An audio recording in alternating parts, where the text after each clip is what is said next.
unless you had a death wish or a very questionable sense of adventure. You stand at the mouth of a crooked passageway that smells like boiled laundry, gold soot, and secrets people dropped there on purpose. The walls lean so close that you swear they are whispering about you as you slip inside.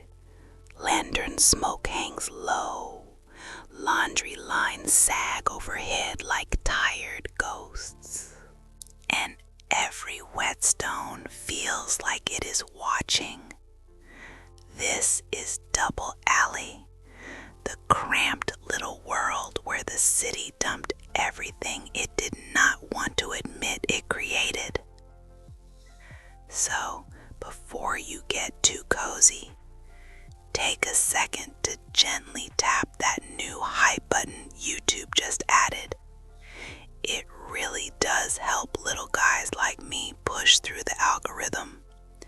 And be sure to like the video and subscribe, but only if you genuinely enjoy this strange little corner of quiet storytelling.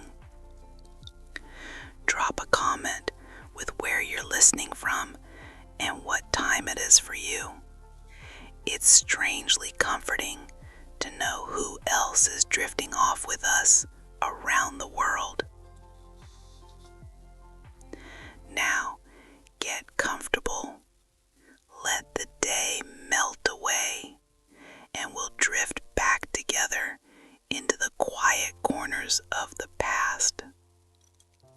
You squeeze into Double Alley, and the city you thought you knew slips right off your shoulders like a coat that never fit well in the first place. The space tightens around you until you feel as if the buildings are trying to decide whether to crush you or simply swallow you whole. The air grows cooler and heavier, thick with smoke that tastes faintly like burnt onions and someone's unfortunate attempt at stew. You can still hear the distant rumble of carriage wheels, but it reaches you in a muffled way, as if the alley has placed cotton in your ears to keep your focus where it wants it.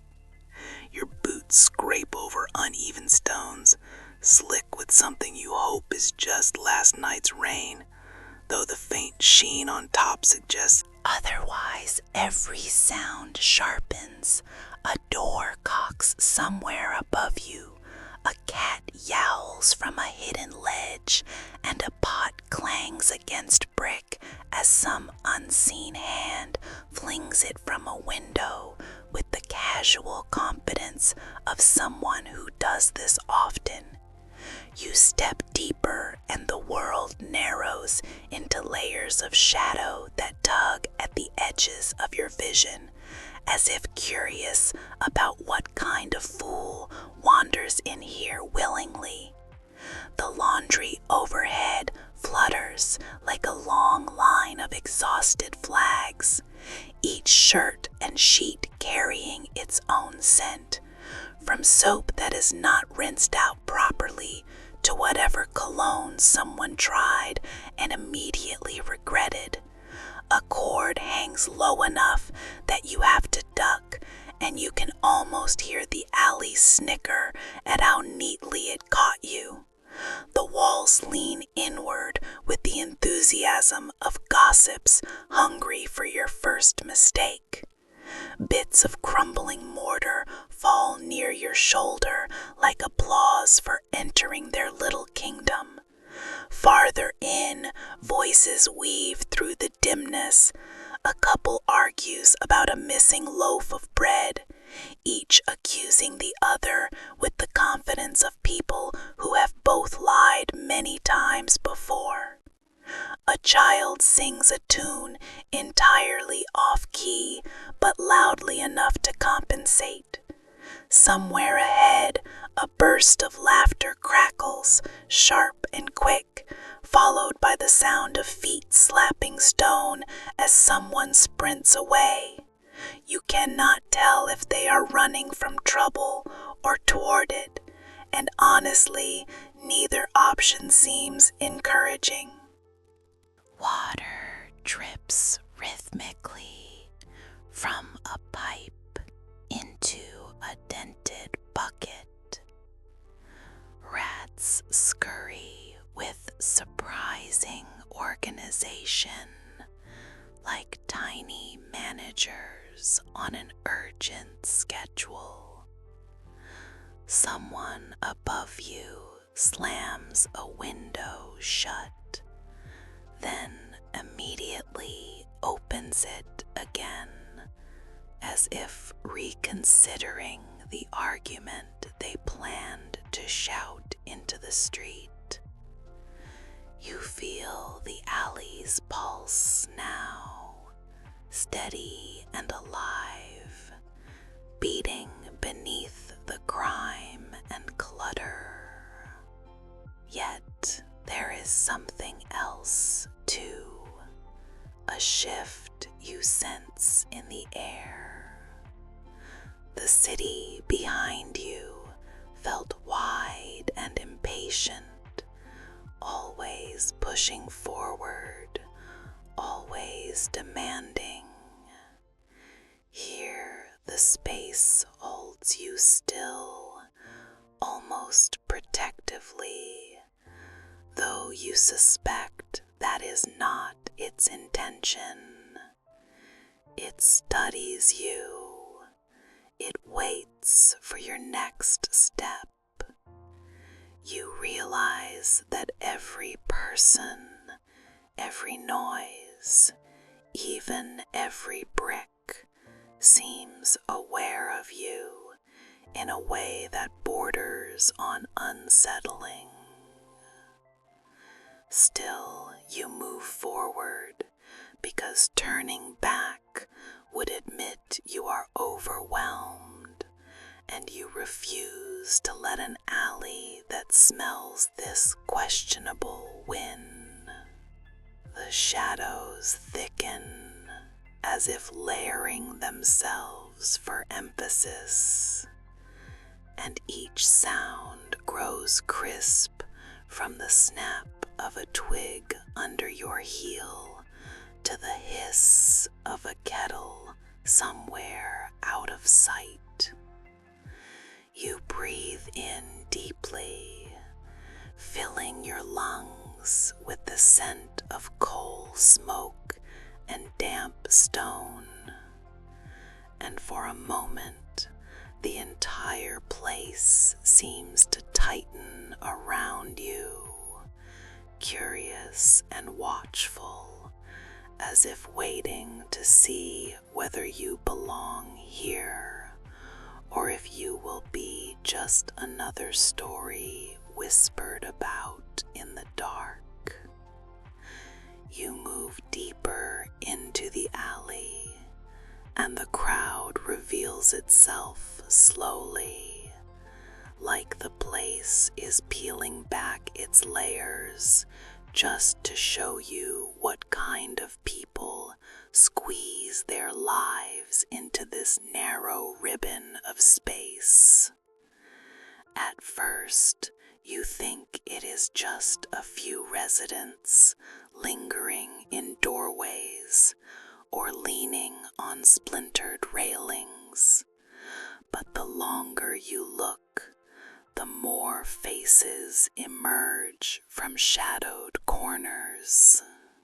Families sit on stoops carved out of old crates, their conversations tumbling together in a steady hum.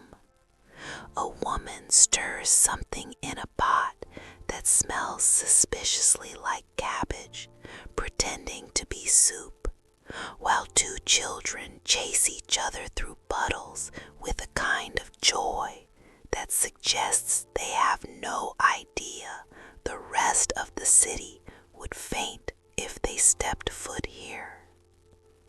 A man with a thick coat and boots that have lived more lives than he has nods at you as he carries a stack of chipped bowls balanced dangerously high.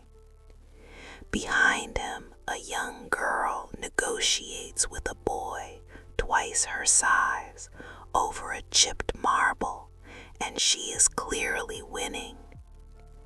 Every direction you turn reveals another tiny piece of life, stitched together from scraps and stubbornness. These people do not just survive here. They build routines out of chaos, stringing together moments of normalcy like mismatched beads. Farther along, a group of wanderers huddles around a barrel fire that crackles with an enthusiasm that suggests it has been fed more than just firewood. They pass around a dented tin cup, half full of something steaming, each sip followed by the kind of satisfied sigh that tells you whatever's in there is either delicious or dangerously strong. One man plays a battered fiddle that wheezes more than it sings, but the others tap their boots in rhythm anyway, grateful for music that breaks up the monotony. Then come the hustlers, sliding between crowds with the smooth confidence of people who know exactly where every loose coin and unwatched pocket lives. You can spot them by the way they move, always a little too quick, always a little too aware. One leans against a wall, shuffling a deck of cards that somehow never leaves his hands, even as he gestures, coughs, or scratches his chin. Another sells tiny trinkets from a crate set up like a makeshift stall, offering charms, buttons, and items whose purpose you cannot identify, but which he promises will change your life. You suspect he has said the same line 100 times today alone. You also notice the watchers, the ones perched in windows or leaning over rickety balconies. They do not speak, but they see everything. Their eyes track you with quiet calculation, gauging whether you are trouble, lost, or simply curious enough to wander in places polite society pretends do not exist. A few of them soften their expressions when they recognize familiar neighbors below. Others remain stone-faced, as if carved into the brick itself. What surprises you most is how these wildly different groups coexist without daring the alley apart. A mother calls her children inside, then hands a spare roll to a wanderer, who thanks her with a nod. A hustler nudges a little boy away from a broken plank that would have given him splinters the size of knitting needles. Even the fiddler pauses long enough to help an older woman shift her stool out of the wind. This place is held together by frayed ropes and thin patience, yet somehow manages to form a community in spite of everything stacked against it. You realize that the alley is less a neighborhood and more a strange ecosystem where every type of person finds a spot to fit, even if that spot is barely wide enough to stand in.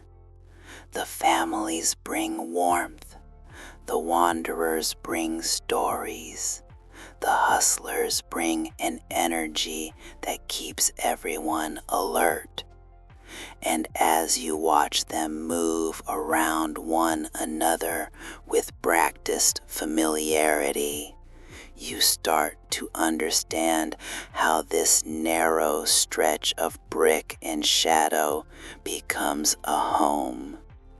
Not because it is safe or comfortable, but because the people inside it choose to make it one. You follow the scent before you fully understand what you are doing. Pulled along by a wave of boiling cabbage so powerful it might as well have hands. It drifts through the alley in warm, persistent girls, weaving around grates, laundry lines, and people who have long since accepted that this smell will haunt their clothes forever.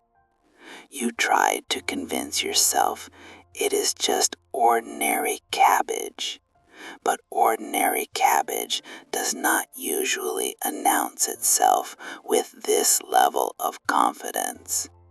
Whatever is cooking could probably peel paint off a ship hull, yet the aroma still manages to lure you in like a stubborn charm.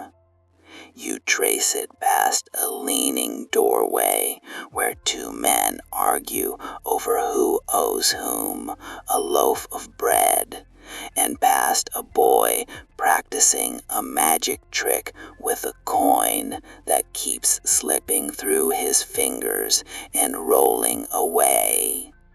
The scent gathers strength as you approach a dim corridor, barely wide enough for your shoulders. You squeeze through, feeling the rough brick scrape your jacket, and step into a small room lit by a single lamp that flickers like it is uncertain it wants to participate. The heat hits you first, the cabbage hits you second, and then you see her. She sits at the center of the cramped space, like a queen perched on a throne carved from mismatched furniture parts. Her chair lists slightly to the left, as if apologizing for its age. Yet she sits perfectly upright, stirring a dented pot with a wooden spoon, worn smooth by years of ambition. Her hair is tied in a loose knot, silver strands escaping in all directions like they have places to be. Her eyes, sharp and bright, lift toward you without surprise. She knows you came. She probably knew before you caught the scent. Around her, the room is a maze of baskets, jars, folded linens, and a few objects so unidentifiable you choose not to look directly at them. Everything hums the quiet, steady purpose. You get the sense that nothing in this room has ever been lost, only relocated with intention. She gestures with her chin toward a stool that looks like it understands its own fragility. You sit carefully, trying to appear more coordinated than you feel. The old woman does not immediately speak. She continues stirring, letting the bubbling cabbage fill the silence. Outside the room, you hear footsteps, voices, and the clatter of something metal striking stone. But in here, the world feels strangely focused. When she finally speaks, her voice is smooth, steady, and threaded with amusement. She asks you where you wandered from, how long you have been in the alley, and what exactly you think you are looking for. You answer truthfully, or at least you try to. She watches you with the kind of expression that suggests she already knows the parts you hesitate over. Then the conversation shifts. She tells you who argued this morning and why. Who nearly set their kitchen on fire last night? Who is pretending they did not break the water barrel? Who is hiding a fresh romance like it is a prized treasure? Every detail comes out in a calm stream, delivered with no judgment and no sense of hurry. The pot continues to bubble beside her, keeping time with her words. You realize you are sitting in the heart of the alley's information web, and the woman stirring cabbage is its quiet mastermind. She does not whisper. She does not lean in conspiratorially. She simply speaks, weaving each tiny thread of knowledge into a tapestry she seems to maintain for no reason other than she cares about how all the pieces fit together. When you finally stand to leave, she gives you a slow nod, as if confirming that you have been properly introduced to the alley's unofficial council. You step back into the corridor, carrying the weight of her stories and the lingering aroma of cabbage that will follow you for at least the next several hours. You start noticing it almost immediately, the way the alley stretches everything it touches: food, space, hours in the day, even patience. Nothing here is used once and discarded. Everything earns its keep. You see it first in the hands of a woman crouched beside a grate, slicing a carrot so thin you can almost see through it.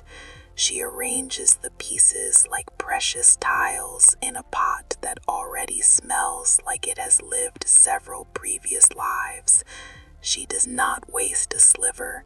Even the greens go into a jar for later, destined to become a broth so lean it might technically qualify as flavored water, but everyone will praise it as hearty.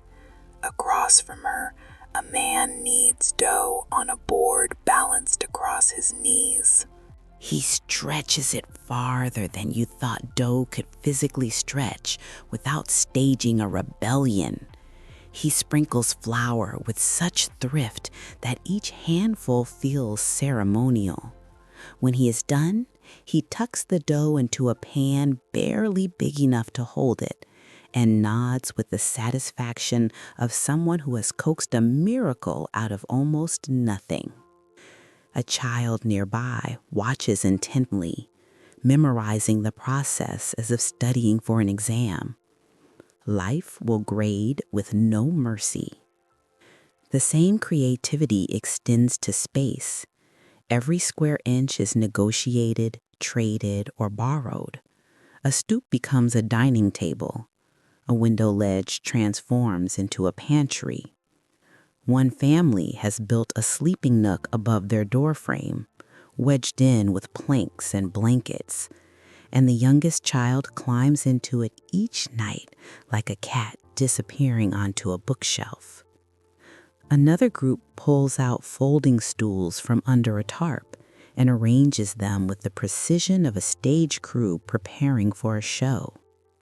You pass a man who proudly gestures toward a narrow gap between two crates where he claims he can fit, sleep, and store his tools. You believe him, and also silently hope he never snores. Time, too, is stretched to its limit. People rise before dawn because dawn does not wait for anyone with no room to spare. Work begins early, whether that means mending clothes, scrubbing floors, or hurrying to the markets where the best bargains appear before the rest of the city rubs its eyes.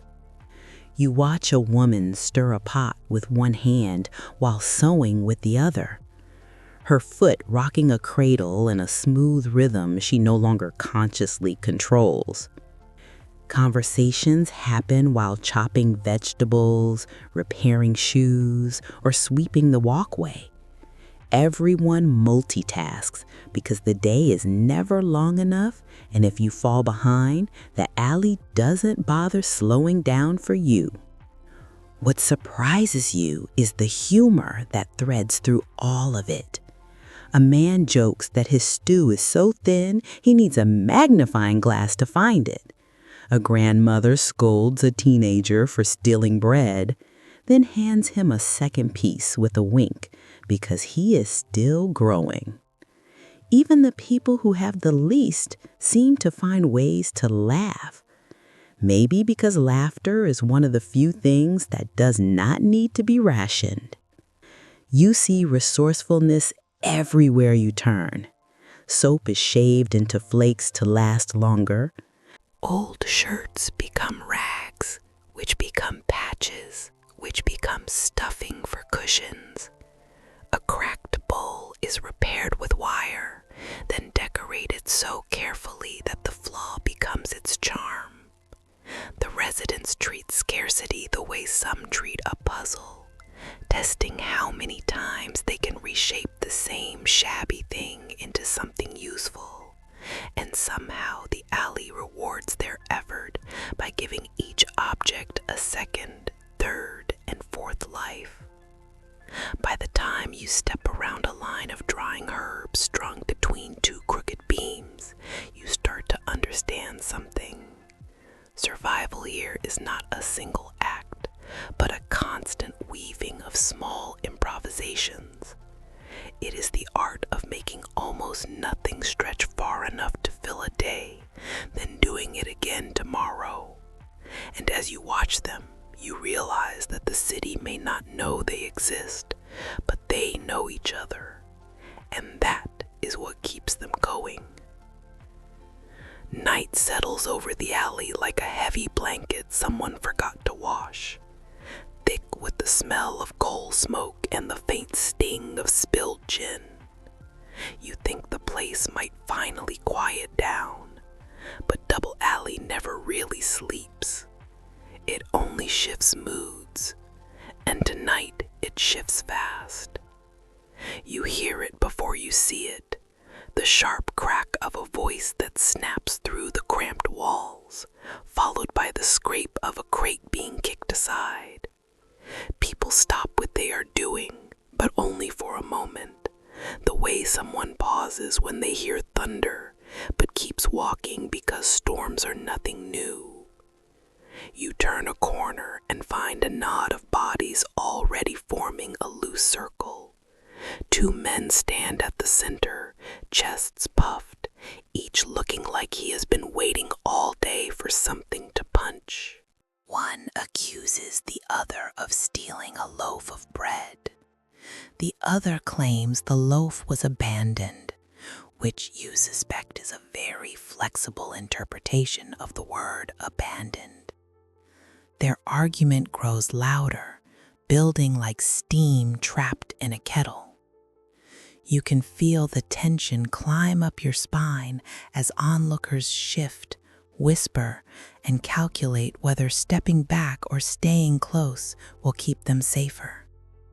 Space in the alley is scarce, and tempers grow like weeds in the cracks. It does not take long before one man shoves the other with the kind of force that suggests he has been rehearsing the move in his head for hours. The crowd reacts instantly, some leaning in with morbid curiosity, others raising hands to shield children behind them.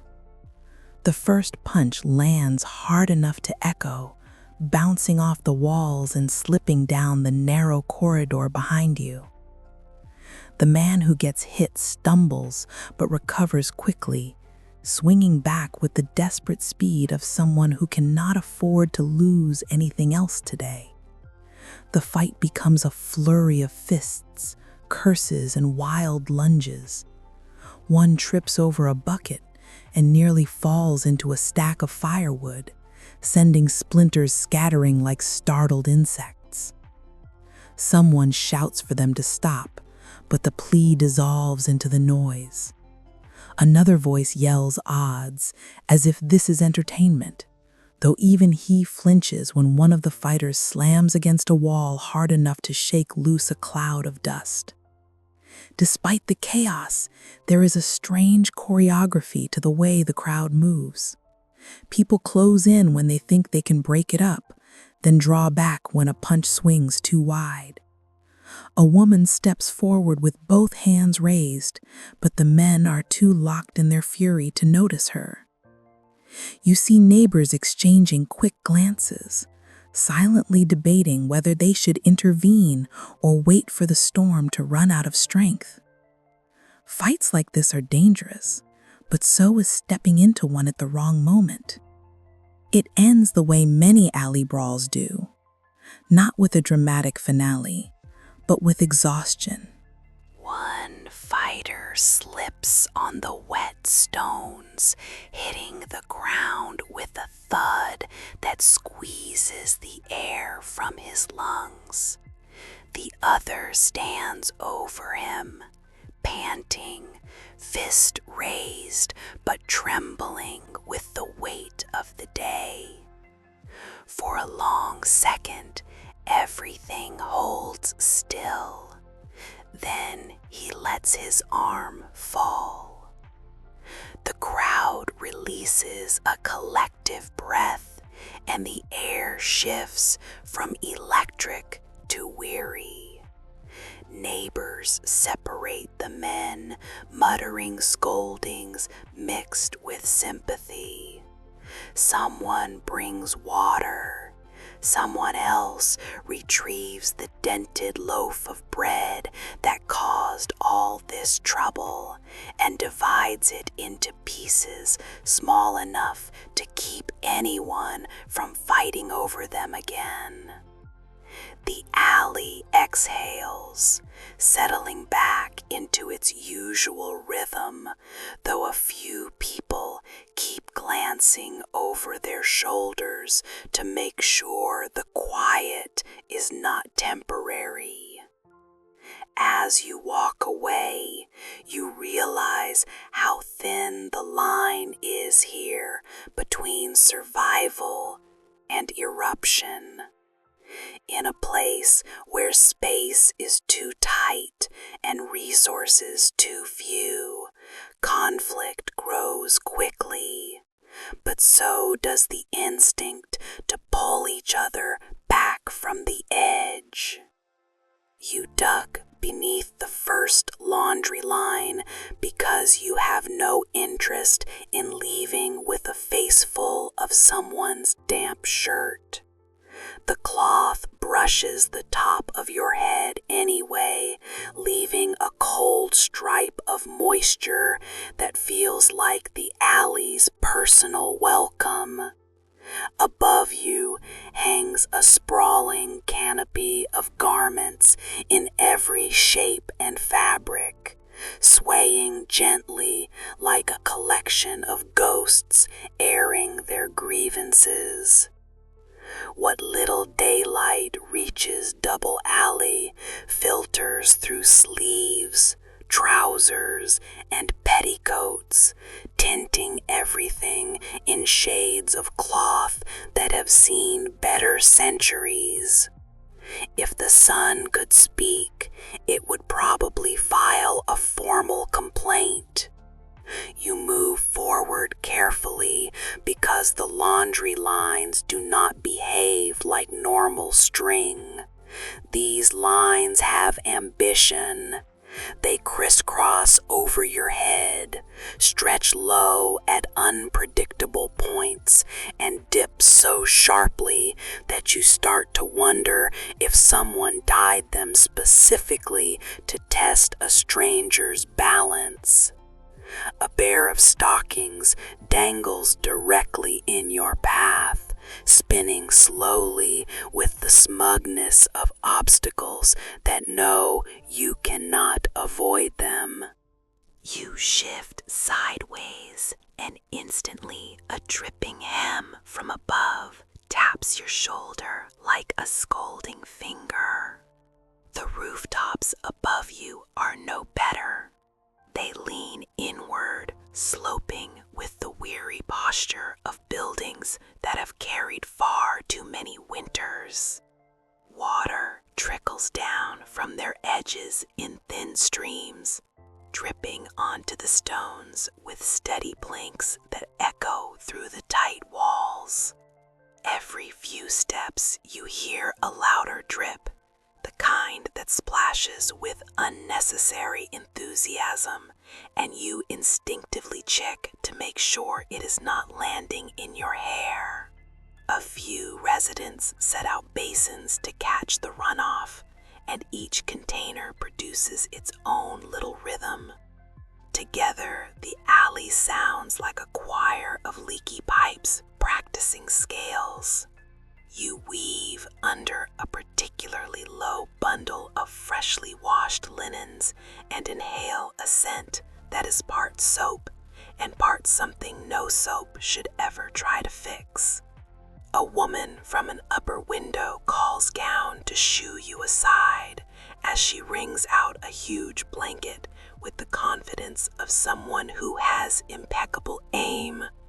The water arcs down and misses you by inches, splattering against the stones. She smirks, not in a cruel way, but in the way someone does when they know they almost demonstrated their accuracy. Children race through the maze of hanging garments, playing a game that seems to involve ducking, chasing, and occasionally pretending the laundry is a forest of enchanted fabric. You nearly collide with one who slides out from under a sagging line with the agility of a street cat. He shoots you a grin, then disappears back into the maze before you have a chance to ask him where the safe path is. Not that there is one. As you continue, you notice how the light shifts constantly. One moment, you walk through a dim tunnel of overlapping shirts. The next, you step into a streak of sunlight so sharp it feels blinding. The alley never lets you forget it controls the lighting. The rooftops form a jagged crown overhead, blocking the sky, except for narrow wedges where clouds drift past like distant visitors who want nothing to do with this place. When the wind picks up, the garments above you ripple and twist, creating moving shadows that dance on the walls in ways both beautiful and slightly unnerving. You crouch under one last heavy line, where a massive quilt hangs like a great wall, dripping steadily at its corners. When you emerge on the other side, you feel oddly victorious, as if you survived a small trial designed to test your patience and posture. The residents move through this tangle with practiced ease, slipping beneath lines and dodging drips without ever breaking stride. You realize you are the only one wobbling and blinking through wayward sleeves like a confused traveler with no map. By the time you reach a wider stretch of stone, you look back and see the laundry canopy filling the alley behind you, shifting and whispering in the wind. It is chaotic, inconvenient, and constantly damp, but somehow it is also the heartbeat of the place, turning scraps of cloth and leaking rooftops into a tapestry that keeps the alley alive. You notice them before you truly see them, small shapes flickering along the edges of your vision like they are stitched into the shadows themselves. At first, you think they are tricks of the dim light, but then one darts across the path so fast you nearly stumble.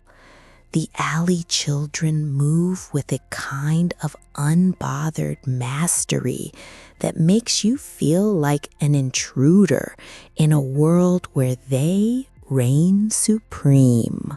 They slip between hanging laundry, hop over puddles, and weave around adults with the ease of creatures born for tight spaces and quick escapes.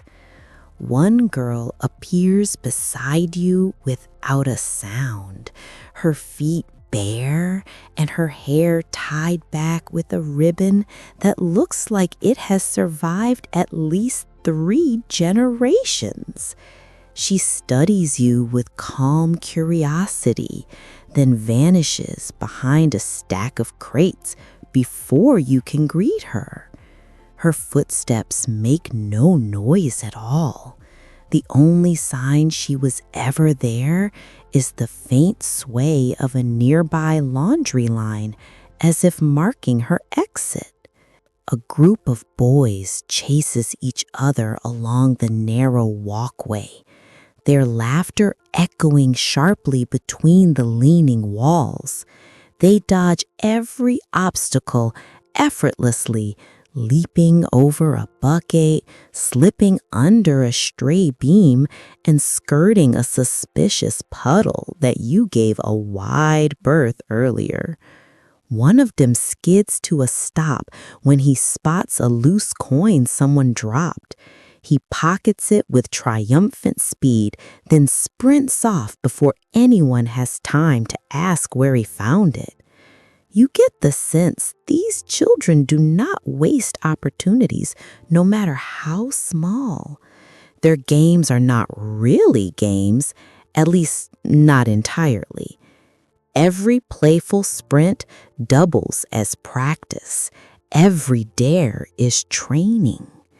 You watch a girl balance along a wooden plank, propped between 2 windows, arms outstretched, eyes steady. A boy climbs a drain pipe with such grace it feels less like climbing and more like rising. You can tell that the alley teaches them to move quickly, or not at all, to see danger before it sees them, and to turn every scrap of space into a path. A toddler waddles toward a stack of crates and nearly topples a pile of laundry baskets.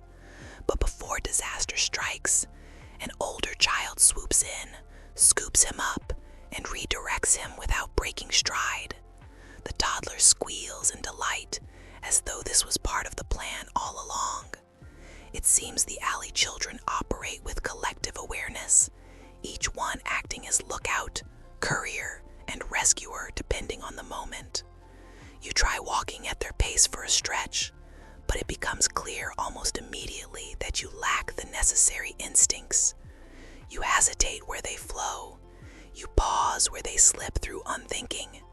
When a group darts past you, you instinctively brace yourself, but they simply bend around you like water around a stone. One boy pats your arm sympathetically before streaking off again, as if to say that not everyone can be cut from alley cloth. They are mischievous, of course. You catch a girl sneaking up behind a sleeping dog to braid ribbons into its fur. A boy hides behind a rain barrel and startles his friends so effectively that even you flinch. Someone whistles from a rooftop and 3 children scatter instantly, their pockets suspiciously full of something that rattles. You do not want to know what it is, but beneath all their tricks and teasing, you sense an unspoken order. They watch for patrols. They warn each other of drunks stumbling through the passage. They guide lost younger ones out of dangerous corners with gentle nudges. They know which doors are safe to knock on and which rooftops are too weak to trust. The alley may be cramped and unpredictable, but they read it like a familiar book. When one small girl appears at your side again, tugging lightly at your sleeve, she simply points toward a safer path ahead before melting back into the shadows. You follow her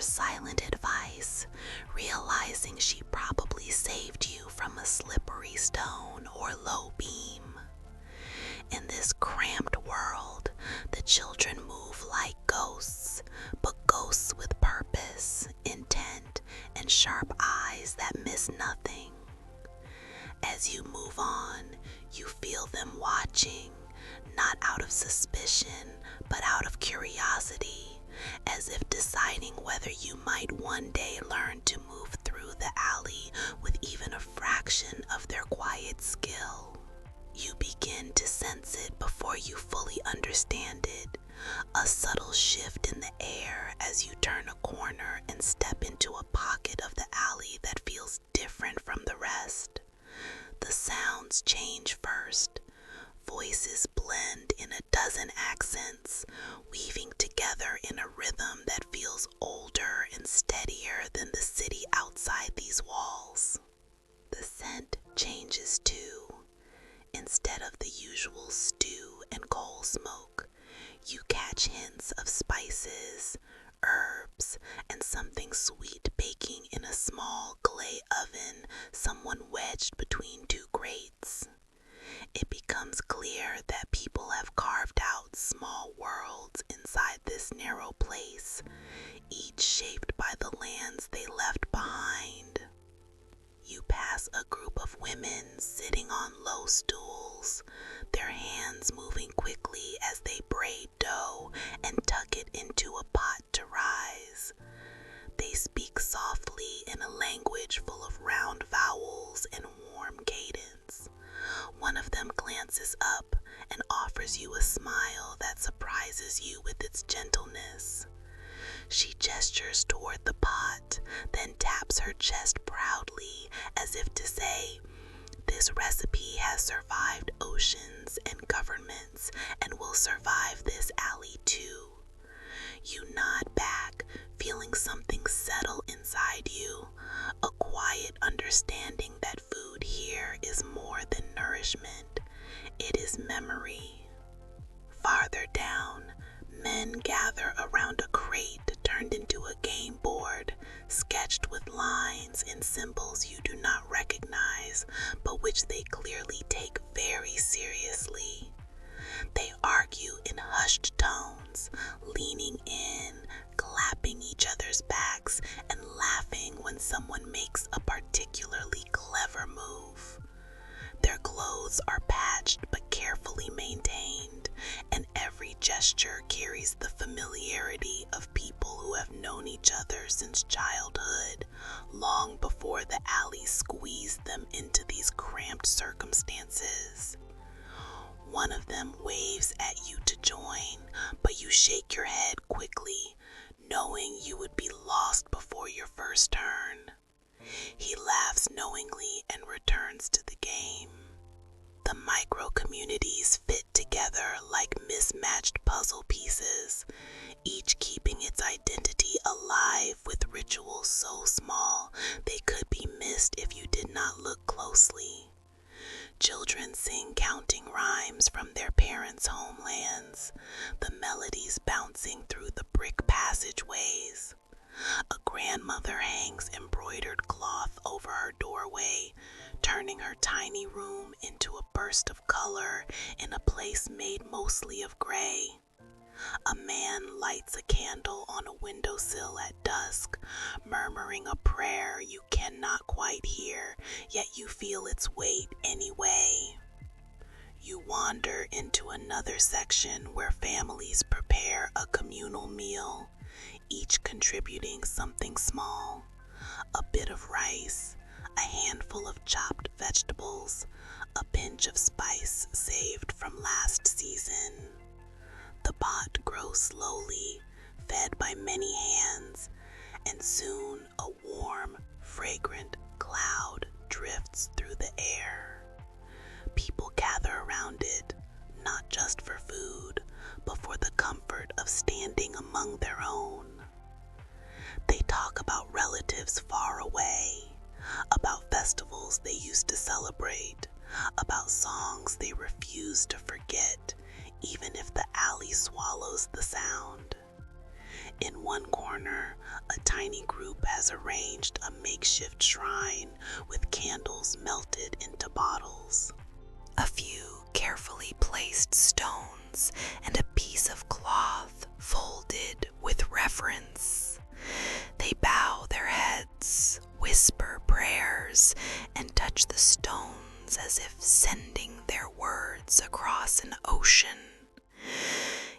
The children quiet down when they pass, sensing that this is a place where you tread lightly. What you notice most is how each community protects its space, not with fences or harsh words, but with small acts of care. Someone sweeps the walkway. Someone else keeps a kettle warm for late arrivals. Another keeps watch from a window, eyes sharp but kind. These pockets of familiarity hold people together, offering them a sense of place in a city that barely acknowledges their existence. As you continue deeper, you realize the alley is not one world, but many, stitched together by the people who carry their histories like lanterns in the dark. You feel the warmth of their stories even as you move on, knowing you have brushed against something fragile and fiercely resilient. Something that has taken root in the narrowest spaces and refused to disappear. You notice the workshop first by its sound, a steady clinking that suggests someone is either hammering metal or enthusiastically ruining it. The sign above the crooked doorway claims repairs of all kinds, but the letter R is faded and the word repairs looks more like repeats, which feels unintentionally accurate. You step closer, thinking you might see someone fixing hinges or sharpening tools, but the moment you cross the threshold, the air shifts. The scent of oil and sawdust is there, yes, but it floats beneath another smell entirely, something sharp and restless, like anticipation wearing a thin grin. Inside, scraps of wood and metal lie scattered in places clearly chosen to create the illusion of work. Broken chairs lean in corners, half-assembled contraptions gather dust on shelves. In the center sits a wide table, covered not with tools, but with cards, dice, and a small mountain of mismatched coins. A group of men and women hunch over it, their eyes bright, their hands twitching with barely restrained energy. They do not look up when you enter. They are too focused on the table, as if expecting the wood itself to betray them with a sudden shift. The dealer, a man with a mustache so elaborate it should have its own mailing address, flicks cards across the table with smooth precision. He never breaks eye contact with his players. His hands move so quickly the lantern light barely catches the motion. You watch a young man slide forward a pile of coins that might represent months of careful saving. His foot taps under the table, too fast to be accidental. The dealer lifts a brow, deals one more card, and the young man's shoulders slump as if someone removed all the bones from his body. His fortune dissolves in seconds, scattered into the pockets of strangers. You linger near a set of shelves stacked with bent nails and half-carved handles, pretending to inspect them while you observe the real activity. Another player leans in, whispering to the woman beside him as he weighs a set of dice in his palm. They look enough, but the way he studies them makes you think they have a history. He rolls them anyway. They clatter across the table, bounce against a tin cup, and land in a way that makes the entire room exhale. He wins, but only for a moment. The woman at his side nudges him sharply, reminding him silently not to get too confident. A man near the corner curses under his breath as he loses another round, his face reddening as he digs through his coat pockets. He produces a pocket watch, tarnished but intact, and places it on the table with the tenderness of someone setting down a family heirloom. It lasts 2 turns, 3 at most, before it disappears into the dealer's growing collection of surrendered dreams. The man slumps back in his chair, staring at the spot where the watch used to be. The room hums with a tension that is part excitement, part desperation. You can feel the pull of it, the way the table draws people in like a quiet whirlpool. The stakes shift constantly. Some players walk away with smiles that barely fit their faces. Others walk away hollowed out, clutching nothing but empty pockets and shaky breaths. You realize that this place has perfected the art of looking like a workshop while functioning as something far more dangerous. Anyone passing by would hear the occasional thump or clink and assume tools are in use. They are, in a way, but these tools carve futures instead of furniture. As you slip back toward the doorway, a woman catches your eye. She gestures subtly, as if warning you that watching too long is its own kind of gamble. You nod and step out into the alley, feeling the air lighten the moment the door shuts behind you. The noise fades into a muffled murmur, but you can still sense the rise and fall of hope inside, spinning as unpredictably as the dice that decide so many fates in that disguised little den. You notice the stillness first, a pause so unusual that it makes you stop mid-step. Double Alley never offers silence freely, yet here it is, settling around you like a blanket someone has finally remembered to shake out. The usual clatter of pots, arguments drifting from windows, and children darting underfoot has softened into a distant murmur. Even the laundry above you hangs motionless, as if the wind has decided to take a break. For the first time since you entered this place, you can hear your own footsteps without competition. A thin ribbon of steam rises from a grate beside you, curling upward in lazy spirals. It has no hurry, no urgency, just a quiet insistence on existing.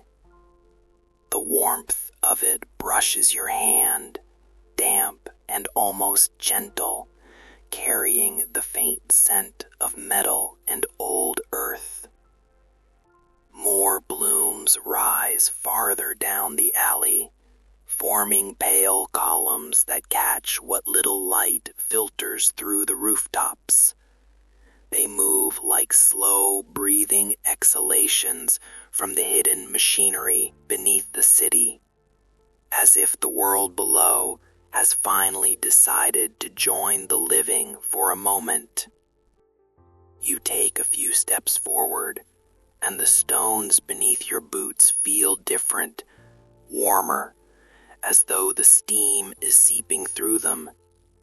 The familiar clutter of the alley seems softer too. Crates sit in their usual lopsided positions, but they no longer look like obstacles.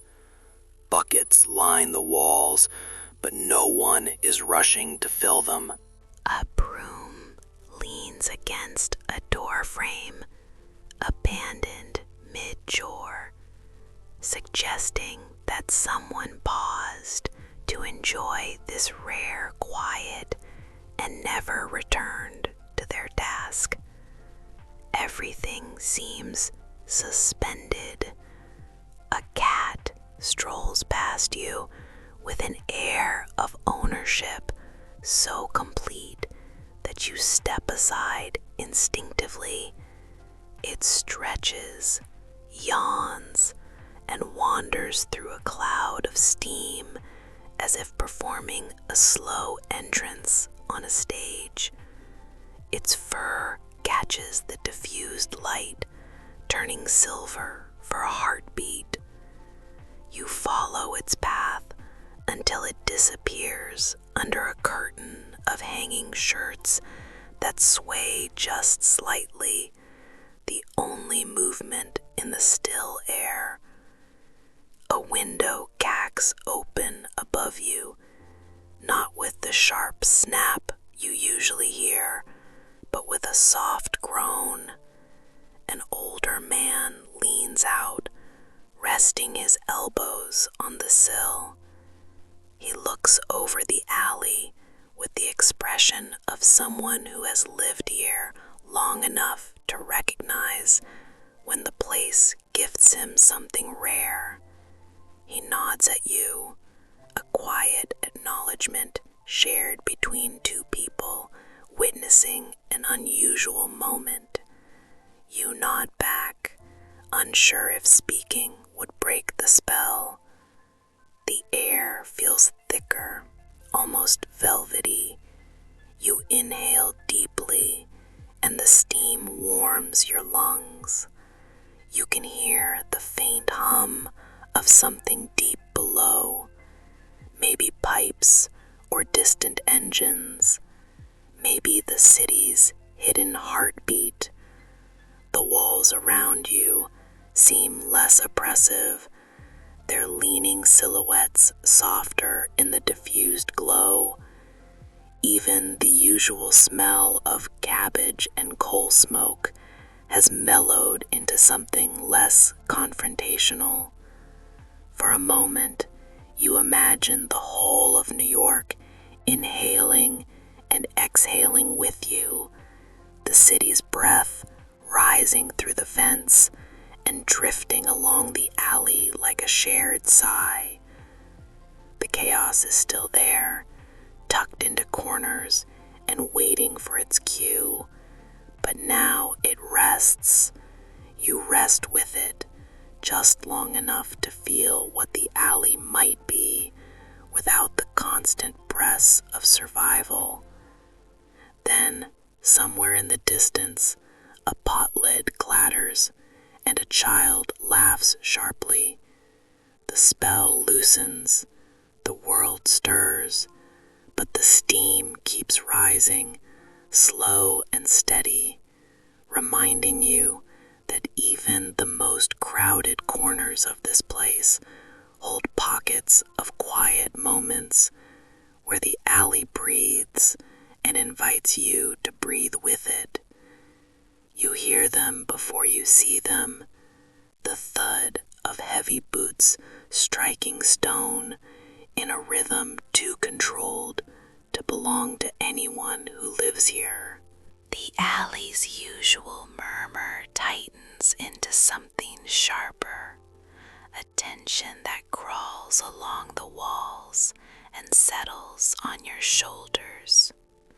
People withdraw without speaking. Curtains shift, doors close, moves with careful hands. Even the children who dart around fearlessly all day vanish into cracks and corners like they were never there. You feel the alley pull back as if bracing itself for weather no one asked for. You round the bend and spot them entering from the far end. A small group moving with the confidence of men who believe the space belongs to them. They carry themselves like sharpened edges, shoulders squared, eyes scanning every direction with practiced calculation. These are not residents. These are the ones who treat Double Alley like a shortcut, a twisting corridor where they can slip between neighborhoods unseen, and like a hunting ground where anyone unlucky enough to cross their path becomes entertainment or opportunity. The leader walks in front, a tall man with a coat that swings behind him like he enjoys the dramatic effect. His gaze sweeps across the alley, not curious, not cautious, just claiming. Behind him, two younger men mutter to each other, nudging crates with their boots and smirking as they look for reactions. They are the kind of men who enjoy making the world flinch. You see the residents watching from hidden vantage points, each face tight, each body motionless, their silence held like breath. The leader stops when he notices an old man sitting at a low table near a doorway. The man was sorting through scraps of cloth a moment ago, but his hands freeze the instant the gang blocks his light. The leader tilts his head, his smile unfriendly in the way that always comes before trouble. He asks a question you cannot quite hear, but whatever it is not a request. The old man answers quietly, his voice steady but small. You feel the shift in the air as the leader steps closer. One of the younger gang members kicks the table leg, sending cloth pieces scattering across the stones. The old man bends to gather them, but his movements are too slow for the impatient grin forming on the gang member's face. Before the young man can do anything worse, a woman steps forward from a nearby doorway. She is small, but she stands straight, her chin lifted in quiet defiance. She speaks firmly, her tone sharp enough to draw the leader's attention.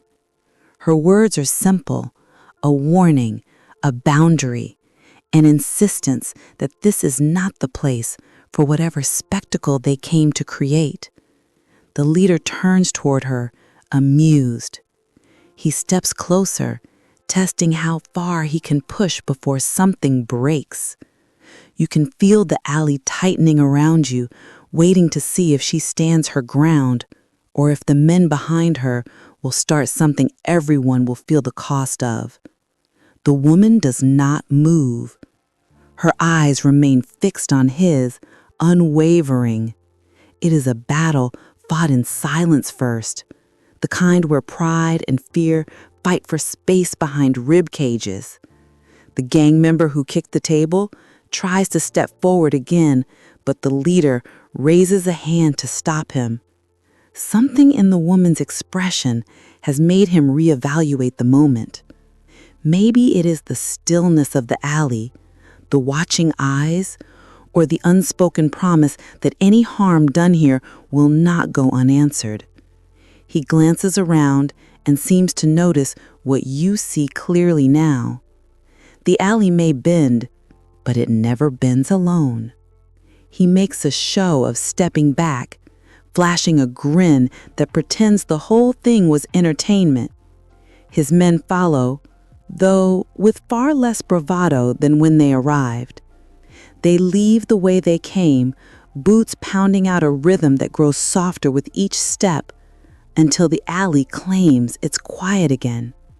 When they are gone, the residents reemerge, not with cheers or relief, but with calm efficiency. The woman returns to her doorway. The old man gathers his cloth, slower now, but with help from two neighbors who appear at his side. A child peeks out from behind a barrel and resumes breathing. The alley exhales, and so do you, realizing only now how long you held your breath. You begin to sense the nighttime economy before you fully understand what you are walking into.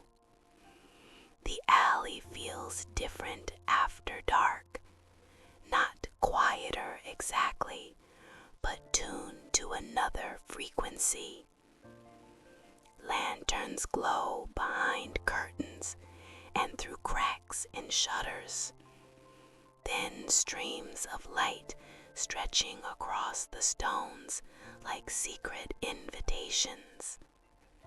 You hear soft footsteps that do not match the usual hurried pace of residents trying to get home. These steps belong to people who thrive in the hours when the city pretends to sleep. As you move deeper, the scents shift. Cooked cabbage and coal smoke give way to something sharper. The faint tang of mel mixed with oils and old leather.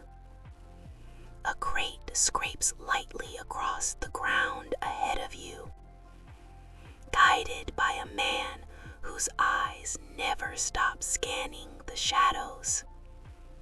He lifts the lid just enough to peek inside, then closes it again with the delicacy someone usually reserves for items that are fragile, expensive, or incriminating.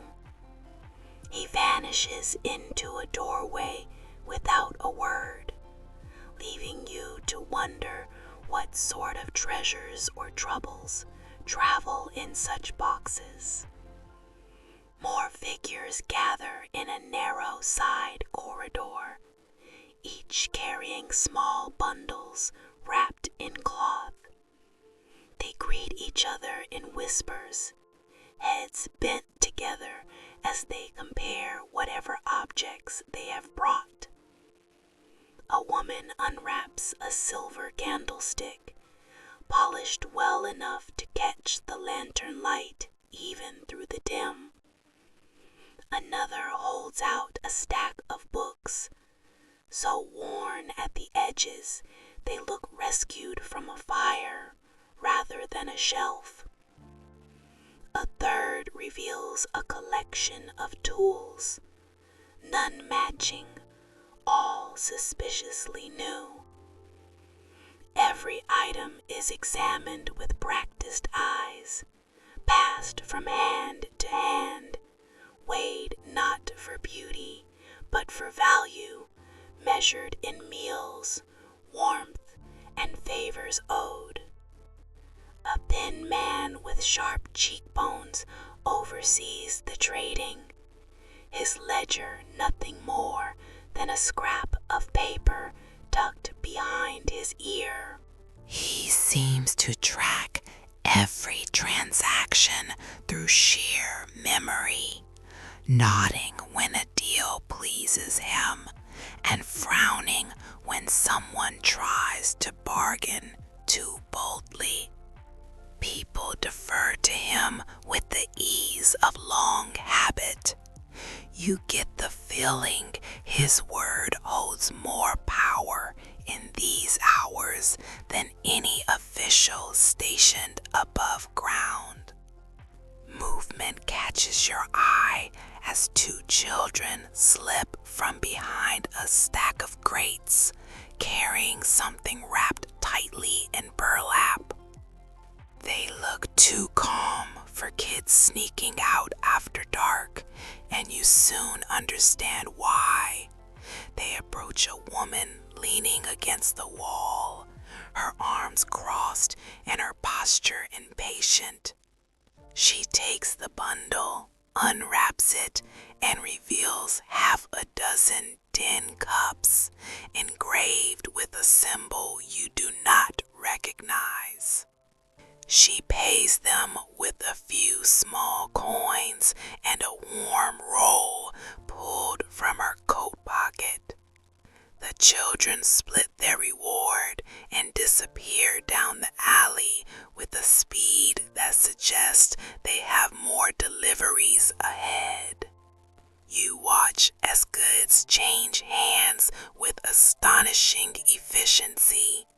A pocket watch passes from one man to another, and by the time it reaches a third, it already looks polished. A pair of boots appears suddenly in a trader's arms and is gone again less than a minute later. A wooden box, carefully sealed and clutched protectively, makes a full circuit of the alley before landing with someone who cradles it like a newborn. No one asks aloud where these things originated. The rule here is simple. If you are foolish enough to ask questions, you are too foolish to be included. What surprises you most is how quickly the alley rearranges itself to accommodate this hidden market. Crates shift into tables with the scrape of wood on stone. A blanket becomes a stage for displaying trinkets. A shutter left slightly open becomes a lookout point. Everything transforms to serve the purpose of temporary commerce, then slips back into ordinary clutter before sunrise wipes the night clean again.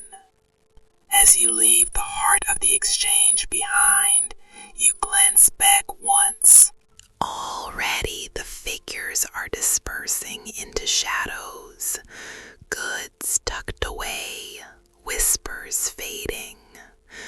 By morning, no trace will remain except perhaps a missing cup, a replaced tool, or a curtain drawn closed a little tighter than usual.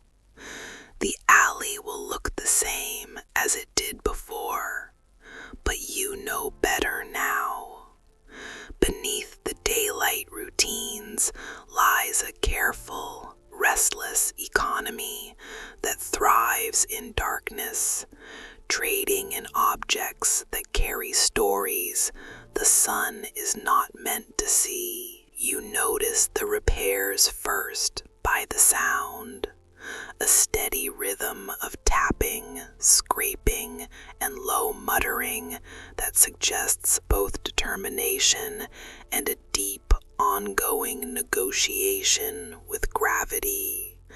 Everywhere you look, someone is fixing something, often with materials that should not reasonably function, but somehow do. A young man balances on a grate that wobbles like it is reconsidering its commitment to being a grate, tying together two splintered beams with rope frayed enough to have lived several past lives.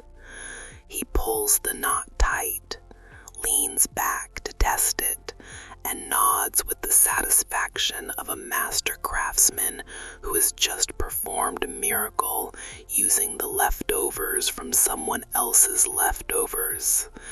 Farther down the alley, a woman kneels beside a cracked water basin, patching the leak with a mixture of cloth scraps and a glue she made herself from ingredients she claims are harmless, but smells suspiciously like a failed experiment.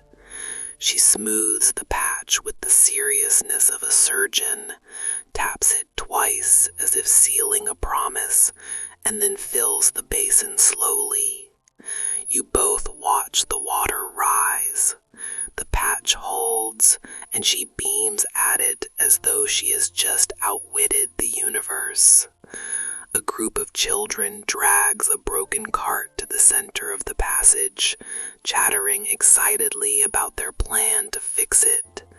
The cart's wheels are so lopsided that simply touching one sends the entire structure leaning dangerously. The children do not seem worried. They gather bits of metal, discarded nails, and what may be part of an old chair leg. One child, clearly the designated engineer, taps the wheel hub thoughtfully with a spoon before declaring they need more rope.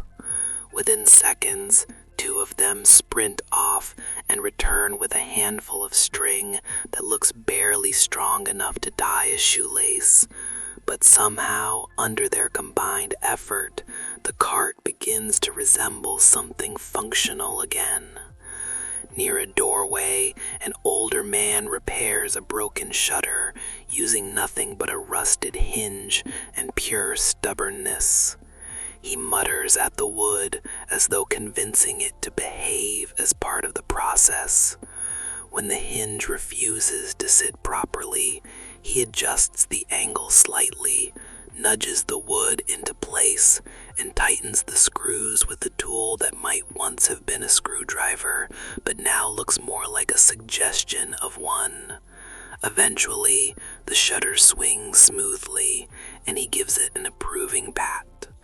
Even the rooftops are home to repairs that defy logic. You watch a woman shimmy along a narrow beam, repairing a portion of the roof with shingles made from flattened tin scraps. Each piece reflects the light differently, giving the roof a patchwork shine that flickers like scales on a strange creature. She hammers the tin into place with a rhythm so steady it almost becomes music. What stands out most is the attitude behind every repair. There is no despair, no complaint, only determination wrapped in humor. Someone jokes that the alley itself is held together by rope and wishes, and someone else replies that wishes are expensive these days, so they use rope more often. They say it lightly, but you sense the truth beneath the laughter. These repairs are acts of survival disguised as everyday tasks. As you walk through the alley, you see the results everywhere. A door patched with 3 different types of wood, but still swinging reliably. A gutter fixed with a bent metal cup that now channels water perfectly. A stool braced with a piece of driftwood that somehow adds charm rather than awkwardness. Nothing matches. Nothing is perfect, yet nothing is abandoned. You realize that every repair is a quiet declaration that the residents refuse to let the alley swallow them. They rebuild what breaks. They repurpose what others throw away. They coax stubborn materials into cooperation, reminding them that usefulness is not a fixed state, but something that can be reinvented with enough patience and rope. By the time you leave this stretch of the alley, you find yourself looking differently at every crooked beam and patched wall. Instead of seeing dilapidation, you see persistence stitched into the place by hands that refuse to stop trying. You notice the smell long before you see anything. A heavy, unmistakable reminder that the alley's relationship with sanitation is more a negotiation than a system. It clings to the air in layers, shifting between sour dampness and something sharper that suggests someone gave up on proper disposal a long time ago. Still, curiosity pulls you forward, and soon you find yourself following a thin trickle of water, weaving through the stones like it is searching for an escape route. The wastewater slinks along the path with the confidence of something that has traveled this route every day for years. It curves around loose bricks, slips under sagging boards, and gathers in shallow dips before continuing onward, carrying bits of the alley's daily life with it. You brace yourself as you step carefully around it, but at some point, you realize that around is more a hopeful idea than a realistic plan. A woman crouches beside a cracked pipe, poking at it with a stick that has clearly been appointed her official inspection tool. She mutters observations to herself and occasionally nods as if taking mental notes. The pipe burps weakly, releasing another wave of murky water that joins the flow. She responds by stuffing cloth into the gap, not to repair it exactly, but to coax it into leaking more politely. When she spots you watching, she shrugs and says the pipe has a personality and must be handled gently or it throws tantrums. You believe her. Further along, you find residents working together on a drainage trench they maintain with grim pride. It is a narrow groove dug between the stones, not quite straight, but functional. A man uses a bent piece of metal as a scoop, clearing debris with the seriousness of someone tending a garden. A younger girl kneels beside him, using a twig to dislodge stubborn clumps that refuse to budge. They work in comfortable silence, pausing only when a passing bucket of dishwater empties into the trench with a splash that makes them both lean back instinctively. You keep following the flow until you reach a section where ingenuity turns into something almost impressive. Someone has fashioned a series of tilted boards to guide the wastewater around living spaces and into a single direction. The boards look like they were scavenged from broken furniture, but they are arranged with surprising precision. The water rolls over them obediently, forming small waterfalls that gurgle with unsettling cheerfulness. A boy appears from behind a pile of crates, adjusting one of the boards until the flow straightens, then nods proudly at his handiwork. At one point, the path leads you past a wooden bucket positioned under an embedded overhanging gutter.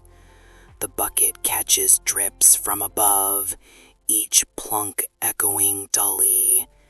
Next to it sits another bucket filled with soapy water that someone is using to wash clothes. The woman scrubbing them explains that you use clean water to wash, but you rinse with whatever trickles down. Her tone suggests that questioning this logic would mark you instantly as someone who has never lived here. The wastewater eventually funnels into a larger trough made of stones held together by a mixture of mud, hope, and a binding agent no one will admit to inventing. From there, it disappears into a grate that looks far too small for the volume it handles. Yet somehow the grate manages, groaning only occasionally when the flow becomes too enthusiastic. As you stand there watching the murky stream vanish into the dark below, you realize that the alley sanitation is not a system designed by planners or engineers.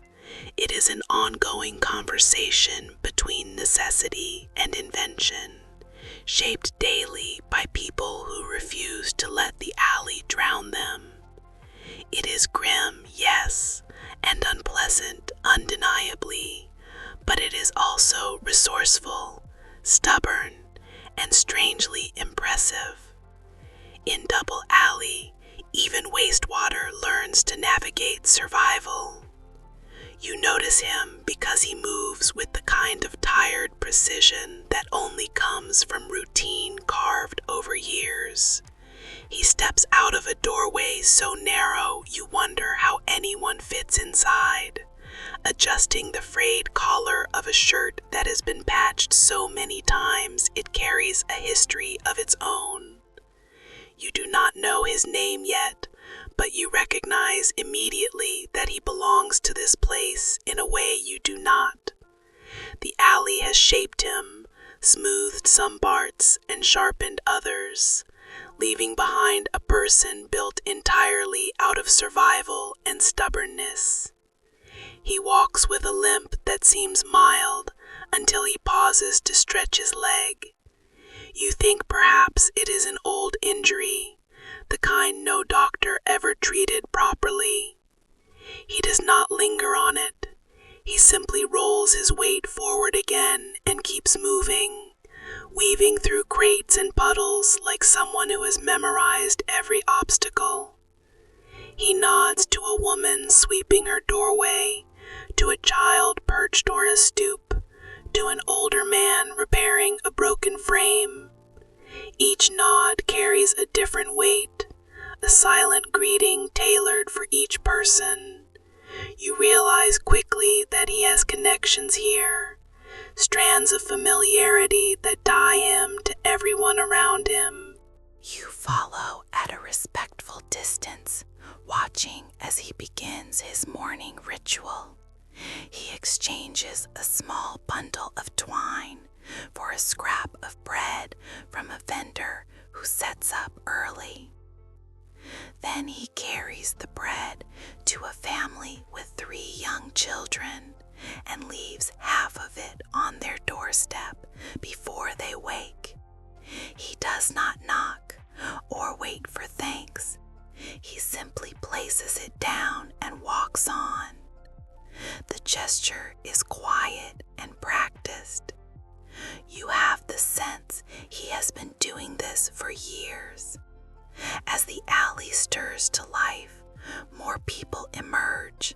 He greets them with the calm assurance of someone who learned long ago that the only real wealth here is how you treat the people trapped beside you. A group of boys tries to show him a broken toy cart, and he crouches to inspect it despite the stiffness in his leg. He tightens one of the wheels with a strip of wire pulled from his pocket, tests it, and hands it back to them. Their cheers follow him down the path. Eventually, he stops at a small workbench wedged between 2 leaning walls. It is his space. You can tell by the way his shoulders settle, by how his tools are arranged with pride, even though none of them match. He begins begins to shape wood with careful strokes, shaving thin curls that fall to the ground like curled paper. The piece he works on is simple, but the focus on his face suggests it matters greatly. Maybe it is an order for a neighbor. Maybe it is something he repairs for the 100th time. The alley has taught him that usefulness is its own form of art. As the day goes on, you notice something else. People seek him out. A woman with a broken bucket handle. A man who needs help moving a crate.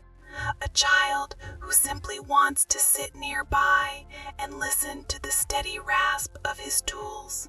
He answers each request with quiet patience. He never rushes, never complains, never gives the impression that he has anywhere more important to be. The alley has shaped his sense of time. It has taught him that rushing does not change anything, but consistency might. When the sun dips low, he returns to his doorway. You watch him pause at the threshold, hand resting on the frame, as if feeling the shape of the home he has built within these narrow walls. His life has been molded by this place, not because he chose it, but because he learned to survive inside it.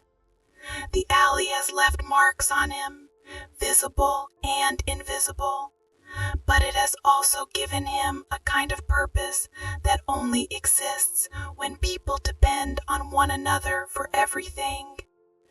As he disappears inside, you realize you have not simply observed his life. You have glimpsed how a place like Double Alley does not just shelter people, it shapes them, defines them, and in some quiet way preserves them. You hear the alarm before you see anything, a sharp clang of metal against metal that vibrates through the alley like a jolt. It is not the dignified ringing of a bell tower. It is more like someone attacking a pan with a spoon, but the effect is instant. Windows fly open, doors bang against frames. People look up with the same expression, a mix of fear and practiced readiness. Fire is not an abstract danger here. Fire is a predator that knows every shortcut. You follow the direction of the noise and soon catch sight of the brigade rushing in. Calling them a brigade feels generous. They are a group of residents armed with buckets, wet cloths, and a hose that has clearly lived a hard life. Yet they move with unity and precision, weaving through the narrow passage with the speed of people who have rehearsed this scenario more times than they ever wanted to. Their faces are set with grim determination, the kind that strips away hesitation. In an alley built from wood and fabric and hope that frays easily, hesitation is the enemy. A thin curl of smoke rises from a second-floor window, bleeding into the dim light with unsettling elegance. It is small now, almost delicate, but everyone knows how fast it can change. The brigade spreads out instantly. 2 people rush up a ladder so rickety it looks offended by the weight, while others form a bucket line that operates with impressive efficiency. Water sloshes, splashes, and occasionally misses its intended target, but the rhythm is steady. You step aside as a bucket is passed down the line with the careful urgency of someone handing off a sleeping infant. The flames appear a moment later, licking the edges of the window frame like they are testing their appetite. Heat pulses outward, sharper than you expect, enough to send you stumbling back. You wonder how anyone fights something that moves this fast, this unpredictably. In a place where every doorway is a trap and every rooftop leans too close, the brigade knows how. They smother the flames with soaked cloths, douse the frame with more water, and shout instructions over the crackle. Their movements are messy but purposeful, shaped by necessity rather than technique. A man at the front of the line tosses a final bucket upward, and the water cascades over the frame with a hiss loud enough to make the flames shrink back. The smoke thickens, swirling into the air like a cornered creature. Someone at your side coughs, pulling a kerchief over their mouth, eyes watering. You do the same, tasting the sting of charred wood on the back of your tongue. The fire begins to lose its strength, shrinking to embers that glow like angry eyes. The brigade does not relax. They prod every beam, lift every cloth, check every corner, as if expecting the flames to spring back from some hidden pocket. When they finally step away, the window frame looks scorched but intact. A victory in a place where survival is never guaranteed. As the crowd disperses, residents gather around the damaged home. They offer cloth, boards, and whatever tools they can spare. The brigade sets down their buckets, limbs trembling slightly now that the danger has passed. One of them wipes sweat and soot from his forehead, then lets out a shaky laugh, the kind that only comes after you outrun disaster by a few breaths. You stand there watching as the alley returns to its regular pulse. The fire has left its mark, a blackened outline against the wood, but the people move quickly to erase the evidence. They patch, reinforce, rebuild, and reassure, refusing to let the flames claim more than a few charred boards. In a place with so little room to lose, fire is a monster everyone knows intimately. Yet somehow, through teamwork, instinct, and sheer refusal to surrender, the alley fights back. Every time. You hear the music before you spot the musicians. Faint notes threading through the bricks like they are, searching for ears, willing to listen. The melody drifts with surprising confidence, rising above the laundry lines and slipping between windows cracked open just enough to let sound sneak through. It feels out of place at first, almost rebellious in a place weighed down by noise that usually comes from bots, arguments, or someone chasing a runaway chicken.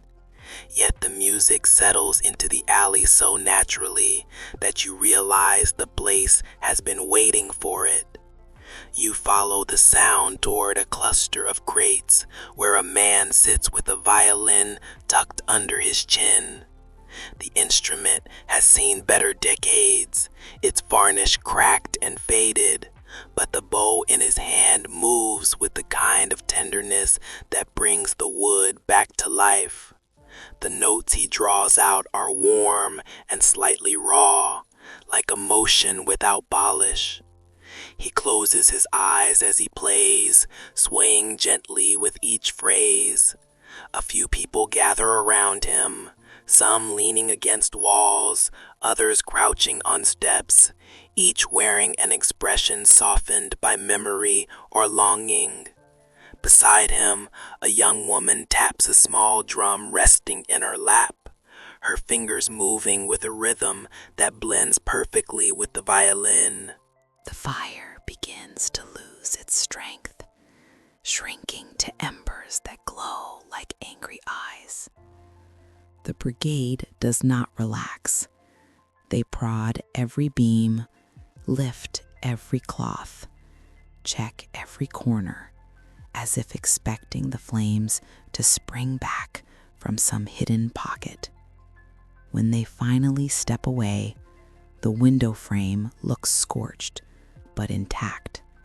a victory in a place where survival is never guaranteed. As the crowd disperses, residents gather around the damaged home. They offer cloth, boards, and whatever tools they can spare.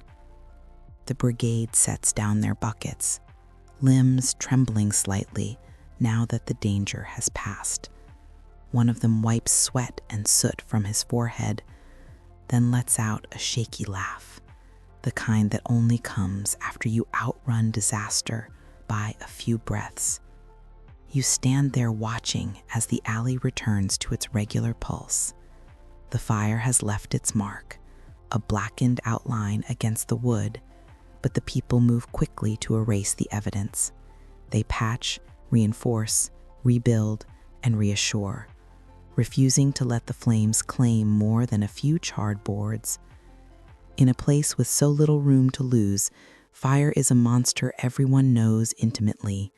Yet somehow, through teamwork, instinct, and sheer refusal to surrender, the alley fights back. Every time you hear the music, before you spot the musicians, faint notes threading through the bricks like they are, searching for ears, willing to listen. The melody drifts with surprising confidence, rising above the laundry lines and slipping between windows, cracked open just enough to let sound sneak through. It feels out of place at first, almost rebellious in a place weighed down by noise that usually comes from pots, arguments, or someone chasing a runaway chicken. Yet the music settles into the alley so naturally that you realize the place has been waiting for it. You follow the sound toward a cluster of crates where a man sits with a violin tucked under his chin. The instrument has seen better decades, its varnish cracked and faded, but the bow in his hand moves with a kind of tenderness that brings the wood back to life. The notes he draws out are warm and slightly raw, like emotion without polish. He closes his eyes as he plays, swaying gently with each phrase. A few people gather around him, some leaning against walls, others crouching on steps, each wearing an expression softened by memory or longing. Beside him, a young woman taps a small drum resting in her lap, her fingers moving with a rhythm that blends perfectly with the violin. She smiles when a child inches closer, tapping along on the cobblestones. Her beat shifts to match his clumsy attempts, encouraging him without a word. The boy's face lights up at the realization he is part of the music, and he taps with renewed enthusiasm, even if his timing wobbles like an unsteady stool. A man with a harmonica joins next, stepping out from a doorway like he has been waiting for his cue. He plays a line that curls around the violin melody, weaving harmony into the air. You notice how the sound changes the alley itself. The walls seem taller, but less oppressive, the shadows softer.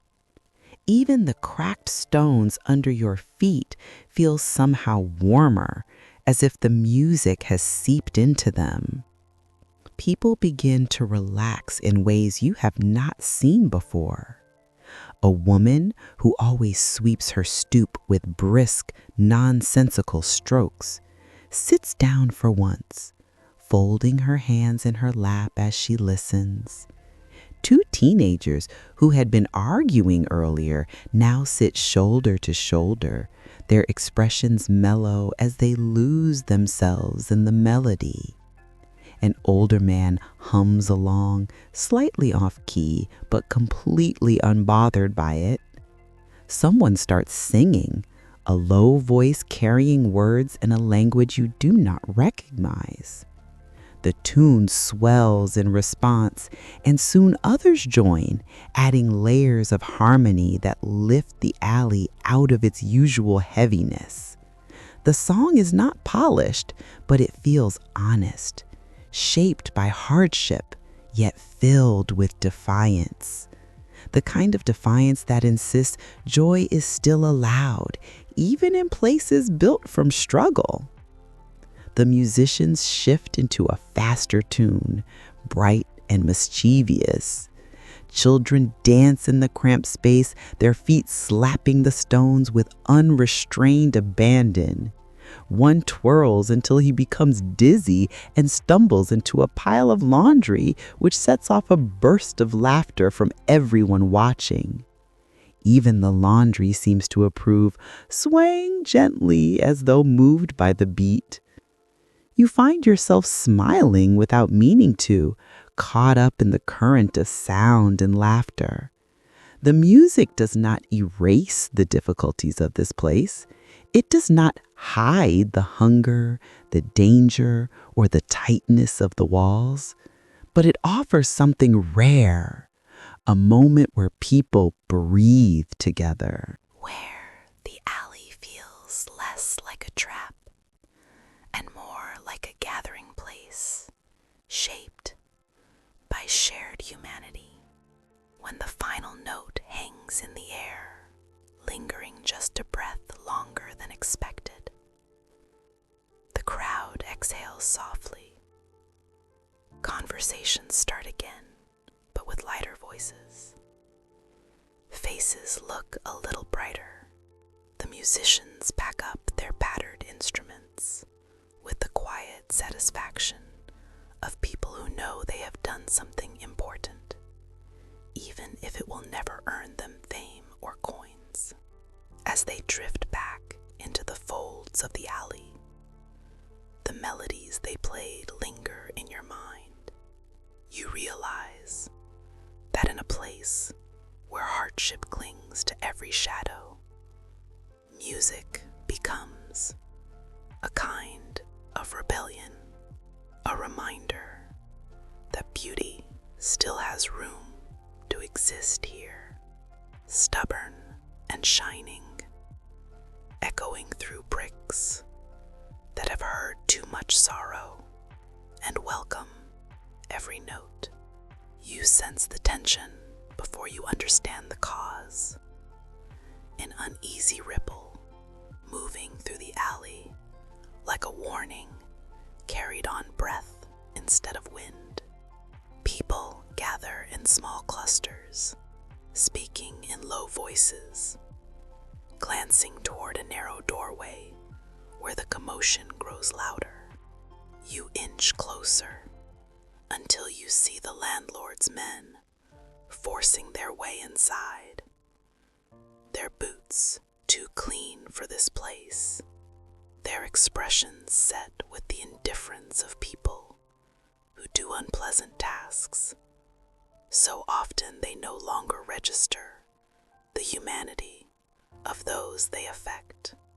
A woman stands in the doorway, blocking them as best she can.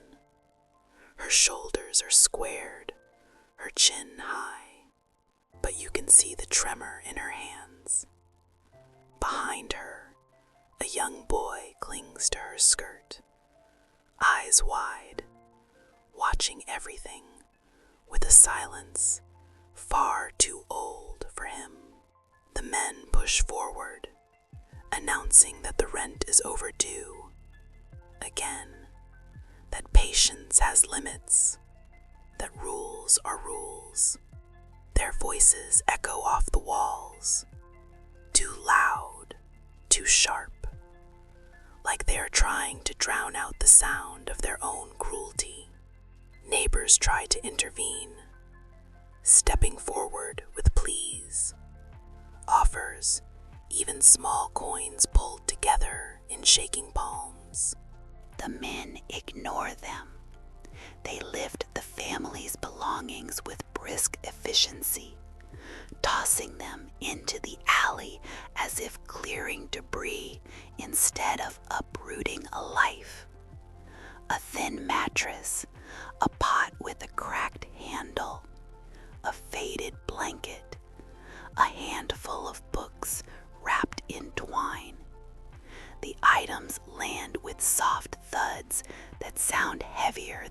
should. The boy starts gathering the scattered belongings, pressing them to his chest with a desperation that twists something deep inside you. The woman kneels beside him, guiding his hands, whispering to him in calm tones she does not truly feel. You can see it in her face, the strain of trying to shield him from a blow she cannot stop. She does not cry. She does not shout. The alley has taught her that noise rarely changes anything, but dignity sometimes does. The landlord's men finish quickly, slamming the door shut and locking it from the outside. The final click rings through the alley like the closing of a trap. Then they leave, footsteps fading into the distance, their job done, their conscience unbothered. The residents remain frozen for a moment, as if stunned by how swiftly a home can be erased. Then the shock breaks. People rush forward to help, gathering the scattered belongings, offering arms, blankets, stools to sit on, small comforts to hold the pieces together. A woman brings bread, another brings water. Someone offers a corner of their own cramped room for the night. A group of children collect every dropped item, even the ones that seem insignificant, as though restoring order might soften the blow. The woman accepts the help with quiet gratitude, but you can see how she keeps glancing at the locked door, her eyes tracing the shape of a home that no longer belongs to her. The boy sits on the mattress, now propped against a wall, his knees pulled to his chest. He does not cry either.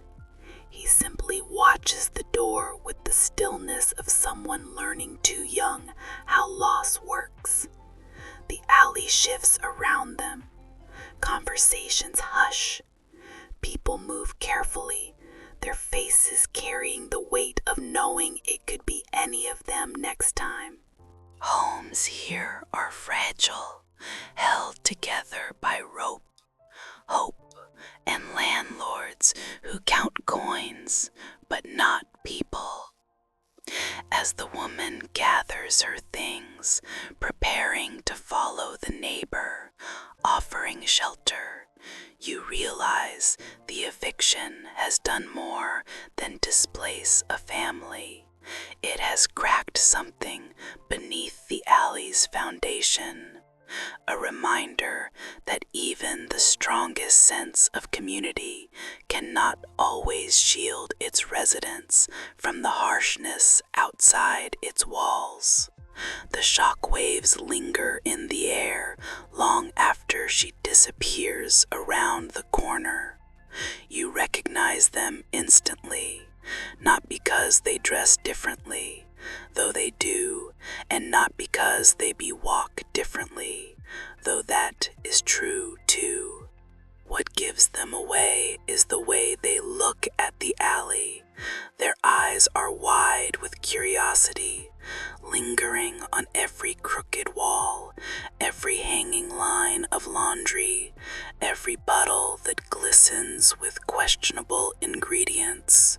They stare the way someone might stare at an exhibit in a museum, not realizing the exhibit can stare back.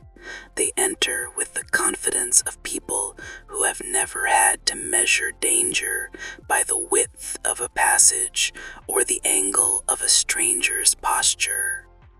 Their steps are loud, too loud, echoing off the walls like clumsy declarations. People pause in their routines, their conversations thinning into cautious silence. The alley has learned to read threats in small signs, and the arrival of outsiders always tugs at its nerves. A woman in the group points upward at the leaning rooftops, smiling as if she finds the tilt charming rather than hazardous. Another comments on the laundry lines, admiring how the clothes crisscross overhead like a decorative banner. You watch residents stiffen as they pass, eyes narrowing as if trying to decide whether these newcomers are merely naive or genuinely dangerous. Curiosity in a place like this can be ignorance wearing a polite coat. An older man sweeping his stoop steps aside without a word, his gaze fixed on the outsider's boots. They are polished, new. They slap the stones differently than alley shoes, which hesitate where these stride boldly. A child peeks from behind a barrel, sensing something off. Even the cats slink away, vanishing into cracks as if refusing to deal with this level of noise and enthusiasm. The outsiders begin asking questions, loud ones that bounce between the walls. How do people live here? How many families share these rooms? Is it always this cramped? They laugh softly at things that are not funny and marvel at things that require no marveling. You can feel the discomfort ripple through the alley like a drawn breath held too long. Then one of them steps into a path clearly used by a group of women carrying water. They call out a warning, but he does not understand until a bucket tilts dangerously in his direction. They adjust at the last second, saving him from a soaking and themselves from needing to apologize. He laughs, thinking at a near comedic mishap, while the women exchange glances that say the incident was far from amusing. A boy sitting on a stoop flinches when one outsider bends down to greet him, reaching far too close, unaware of the boundaries that protect children in a place where strangers cannot be trusted. The boy's mother appears with speed you did not know she possessed, placing herself firmly between them, with a stare sharp enough to communicate everything that needs to be said without a word. The outsider backs up, cheeks flushing, murmuring something about meaning no harm. It is not malice that unsettles the alley. It is the outsider's lack of caution, the way they move without reading the space, without knowing that trust here is not given freely. The alley responds by tightening. People shift into protective positions. Conversations stop. The community becomes a wall, silent and watchful. When the outsiders finally wander back toward the entrance, still chatting brightly about what an interesting place this is, the residents release a collective exhale. The tension loosens like the alley itself had been bracing against a sudden gust of wind. You feel it too, the lingering unease. Curiosity can be innocent, but in a fragile place like Double Alley, it is also a force that nudges at wounds that have barely healed. The outsiders disappear into the larger world, stepping into streets that welcome their confidence. The alley, meanwhile, resumes its rhythm, quieter for a moment, as if reminding itself that it endures not because it is inviting, but because the people within it know how to guard what little they have. You first notice the entrance to the attic because it absolutely does not want to be noticed. It hides behind a loose panel above a stair landing so narrow you have to turn sideways just to breathe. The wood cracks when you touch it, the kind of groan that sounds offended rather than fearful. But curiosity wins, as it usually does in places like this. You nudge the panel aside and feel a draft of cool, dusted air brush your face, carrying the unmistakable invitation of somewhere you are not supposed to be. You hoist yourself upward, crawling into the dim space where the ceiling dips so low you have to fold yourself like a poorly packed trunk. Thin beams crisscross above you, barely holding the roof in place, and the floorboards shift beneath your weight with the emotional stability of a startled cat. Yet there is something magnetic here, a sense that stories seep into the wood. You can almost hear them whispering if you hold still long enough. Objects lie scattered across the attic, each one abandoned with a haste that suggests secrets rather than clutter.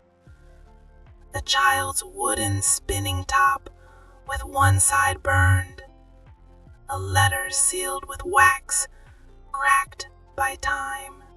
A boot missing its pair, stuffed with folded paper that rustles when you tap it.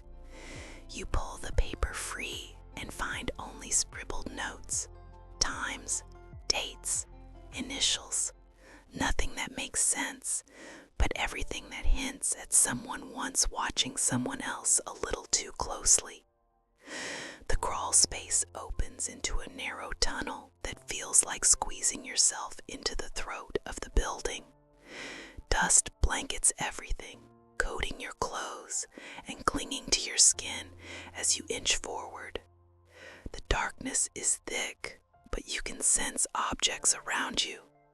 A metal pail knocked onto its side, a woven basket with a broken handle, a bundle of dried herbs tied together with red thread that flakes when you touch it.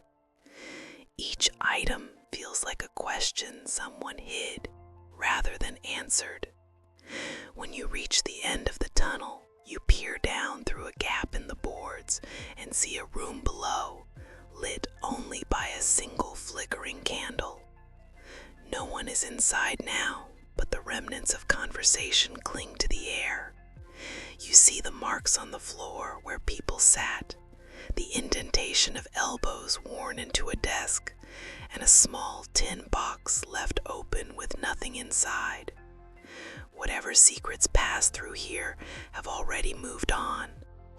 You crawl back the way you came and find another hatch, this one leading downward into a crawl space barely tall enough for breath. It runs behind several homes, connecting them like a hidden corridor for those who cannot afford to be seen. You move on elbows and knees, the boards brushing your back, and spot more clues scattered along the path. A discarded knife with no rust, but a chipped tip. A pouch containing a single coin too foreign to have been used here. A rag doll missing its button eyes lying face down as though placed that way intentionally. You realize this is where the alley stores its unspoken history. Secrets do not vanish in Double Alley. They settle in attics, crawl spaces, cracks in the walls, tucked away by hands that cannot risk being caught holding them. Every scrap you find feels like a chapter torn from a larger story, one the residents keep alive with silence rather than retelling. When you finally climb back into the light, blinking as your eyes adjust, you understand that the alley hides as much as it reveals.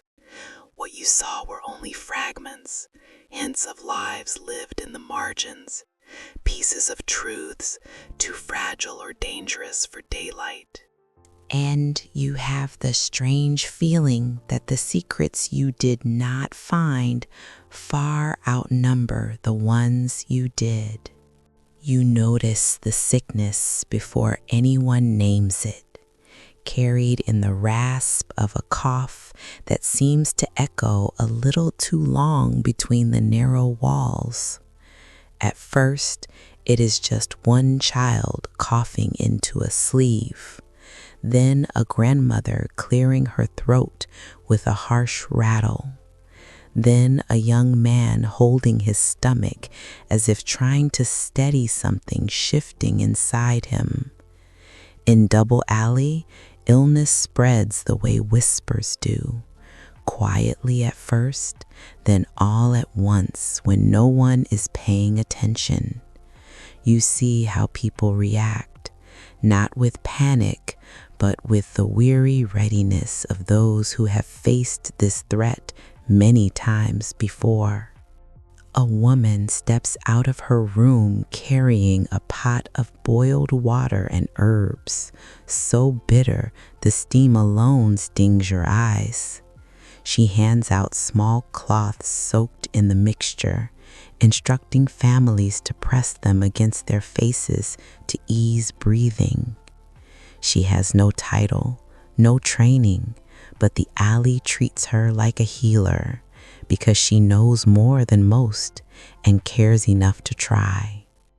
Children are suddenly kept indoors, though indoors is a generous word for rooms barely large enough for sleep.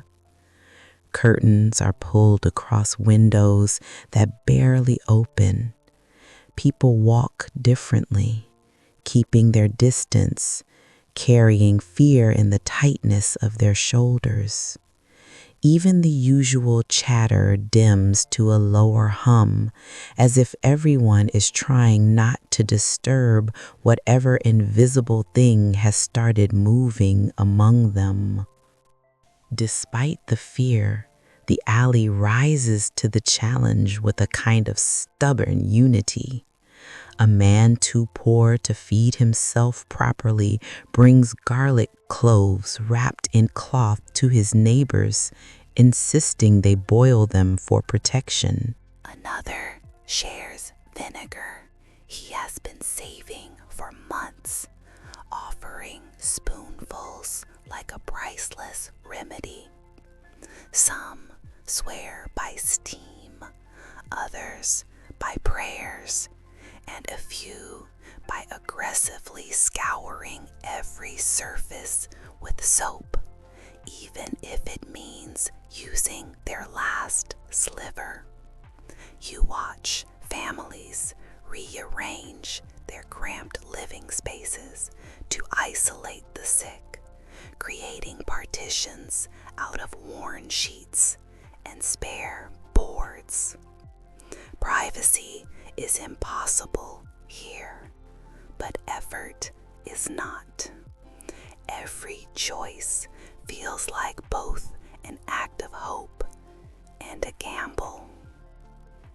You see a mother sitting beside her feverish daughter, fanning her with a piece of cardboard in gentle, steady motions. She mouths quiet assurances the child cannot hear, but she keeps speaking anyway, as if the act itself might help. The alley's unofficial healer visits each home, carrying a basket filled with whatever remedies she has scraped together.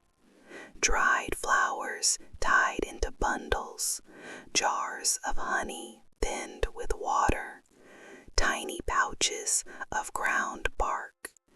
She listens to each cough, examines each fevered face, and gives instructions in a tone that brooks no argument. You realize she is doing everything she can with nothing more than the belief that doing something is better than doing nothing. You witness small acts of bravery, moments so ordinary they almost vanish unless you look closely. A boy sneaks out to fetch water for his sick father, balancing the bucket with trembling hands. A neighbor sits outside a door through the night, not entering, but staying close enough to hear if the breathing inside falters. People check on one another with quiet knocks, each one carrying the unspoken question, "Are you still holding on?" There are losses the alley does not speak of aloud. You see them in the lowered eyes, in the extra care taken when passing a particular doorway. Grief here is a private companion, not a public event, and it settles into the stones without ceremony. But there are also recoveries, slow and fragile, marked by the first spoonful of broth, the first step outside after days of fever, the first unforced smile. When someone improves, the alley exhales, sharing the relief like warmth in winter. You realize survival here is a collective achievement, stitched together from scraps of kindness and sheer determination. By the time the sickness loosens its grip, the alley bears new scars, but it also shows its strength. In a place with nothing to spare, people still find ways to fight for one another, using whatever tools they have, even if those tools are nothing more than company, care, and the refusal to give up. You spot the runaway by accident, a flash of movement at the corner of your eye, quick and small, like a stray cat bolting between trash bins. At first, you think it is just another child darting through the alley's ribs, but then you notice the way he glances over his shoulder, eyes wide, breath sharp, as if the shadows behind him carry hands reaching out of sight. Without thinking, you follow, pulled by instinct or curiosity, or something in his expression that feels too familiar to ignore. He slips into the thinnest parts of Double Alley, the sections where adults rarely tread unless forced. You duck under a sagging clothesline, push past a door left ajar, and round a corner so tight your shoulder grazes the brick.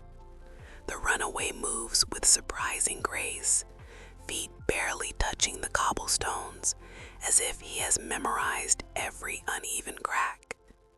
He jumps over a puddle that smells like disappointment and something worse, then disappears behind a stack of crates, leaning at an angle that suggests structural rebellion. When you reach the crates, he is already climbing a narrow staircase that seems too fragile to hold even him, let alone you. You climb anyway. At the top, he darts into a corridor created entirely by two buildings leaning into each other out of exhaustion. Light filters through the slats above, falling in thin stripes across his face. He pauses for the first time, watching you with an expression that weighs risk against need. You do not speak, and that seems to be the right choice. He nods once, a tiny gesture of acceptance, and continues deeper into the maze. He leads you to a pocket of space hidden behind a collapsed staircase, a tiny refuge filled with scraps, a broken lantern, a worn blanket, a tin cup, a book missing half its pages. It is not much, but you recognize the shape of a life built in hiding. He crouches beside the blanket, running his hand along its frayed edge, grounding himself. His breathing slows, though his shoulders remain tense, as if they have forgotten how to relax. You sit a short distance away, giving him space while still letting him know you are there. The alley mutters around you, noises drifting through the walls, a pot lid clanging, a baby crying faintly, someone shouting about a missing shoe. Life continues in its chaotic rhythm, unaware of the small story unfolding in the gap between buildings. Gradually, the boy begins to talk, not in a steady stream, but in fragments that slip out between breaths. You learn he has been traveling alone, using alleys like stepping stones through the city. He came here after slipping away from a place that cared more about discipline than children. He laughs once, a short, brittle sound, and you realize humor for him is a shield rather than an expression of joy. He tells you Double Alley feels safer than anywhere else he has been. Dangerous, yes, but honest in its danger. Here, threats are visible. Here, people who have nothing still share what little they can. Here, he knows who to avoid and who might help. A maze can become sanctuary when it is predictable, even in its unpredictability. You offer him a piece of bread you picked up earlier. He hesitates, then takes it, turning away slightly as he eats, preserving the dignity of someone who has had to accept too many offerings without wanting to. When he finishes, he stands and gestures for you to follow again. He shows you more of his hidden paths, a low tunnel that leads to an abandoned workshop, a rooftop ledge where he sleeps when the air feels kinder than the rooms below, a drain pipe he uses to slip across courtyards without crossing open streets. Each route is a line in a map only he understands. Eventually, he stops at a small doorway leading to a crowded room where a family quietly folds laundry. They look up, see him, and smile with recognition. He nods back, shy but comfortable. They invite him in without hesitation. You understand then that he is not as alone as he thought. Before disappearing inside, he glances at you and gives another small nod, a thank you tucked inside silence. Then he vanishes into the warmth, leaving you in the maze he has mastered. You hear the legends first as a murmur drifting between windows. Little fragments that slip through cracked shutters and settle in the alley like fog. Night in Double Alley has its own voice, softer than daytime, stretched thin and low, as if the darkness itself leans close to listen. People talk differently after sundown. Laughter becomes sharper. Whispers become thicker. and every story grows just enough teeth to make you wonder whether it is meant to scare or simply to entertain. You overhear one whispered by a pair of old men playing a game with bottle caps. They speak of a figure who wanders the rooftops, leaving no footprints, moving with the agility of someone who never learned to doubt their balance. According to them, the rooftop walker steals nothing except unattended shoes and only from people who brag too loudly. They insist this is why you never boast in Double Alley if you want to keep both shoes. One of the men taps his bare foot for emphasis. You suspect he might be using the legend to excuse his own carelessness, but he retells it with such conviction you almost believe him.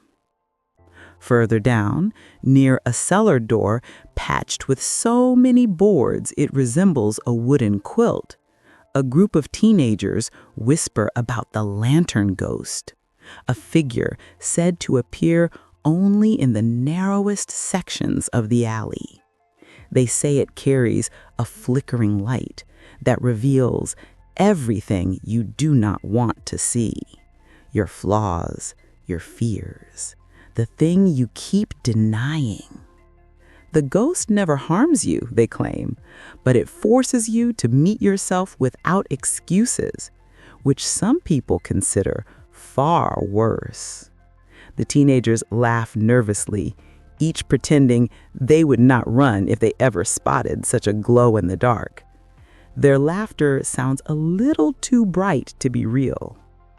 Near midnight, a woman sitting on her stoop tells a different story to a small circle of children. Her voice is low and rhythmic, practiced in the art of turning superstition into performance. She tells them about the prick that never stays where it belongs. According to her, there is one loose brick in the alley that shifts every night, appearing in odd corners or beneath unsuspecting feet. If you stumble over it, she says, it means the alley is warning you about someone untrustworthy nearby. The children nod solemnly, clutching their blankets tighter, as though trying to memorize the brick's shifting location. A man fixing a broken shutter adds another layer to the night's tales when he tells you about the musician who disappeared but never stopped playing. They say his violin can still be heard drifting through the alley on certain nights, especially when the fog rolls in thick as wool.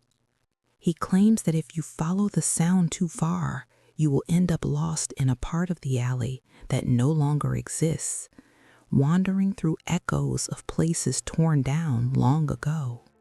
You want to ask how he knows this, but the way his eyes avoid yours makes you hold the question back.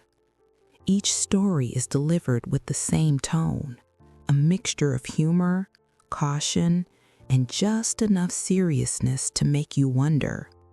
People here do not cling to legends for entertainment alone.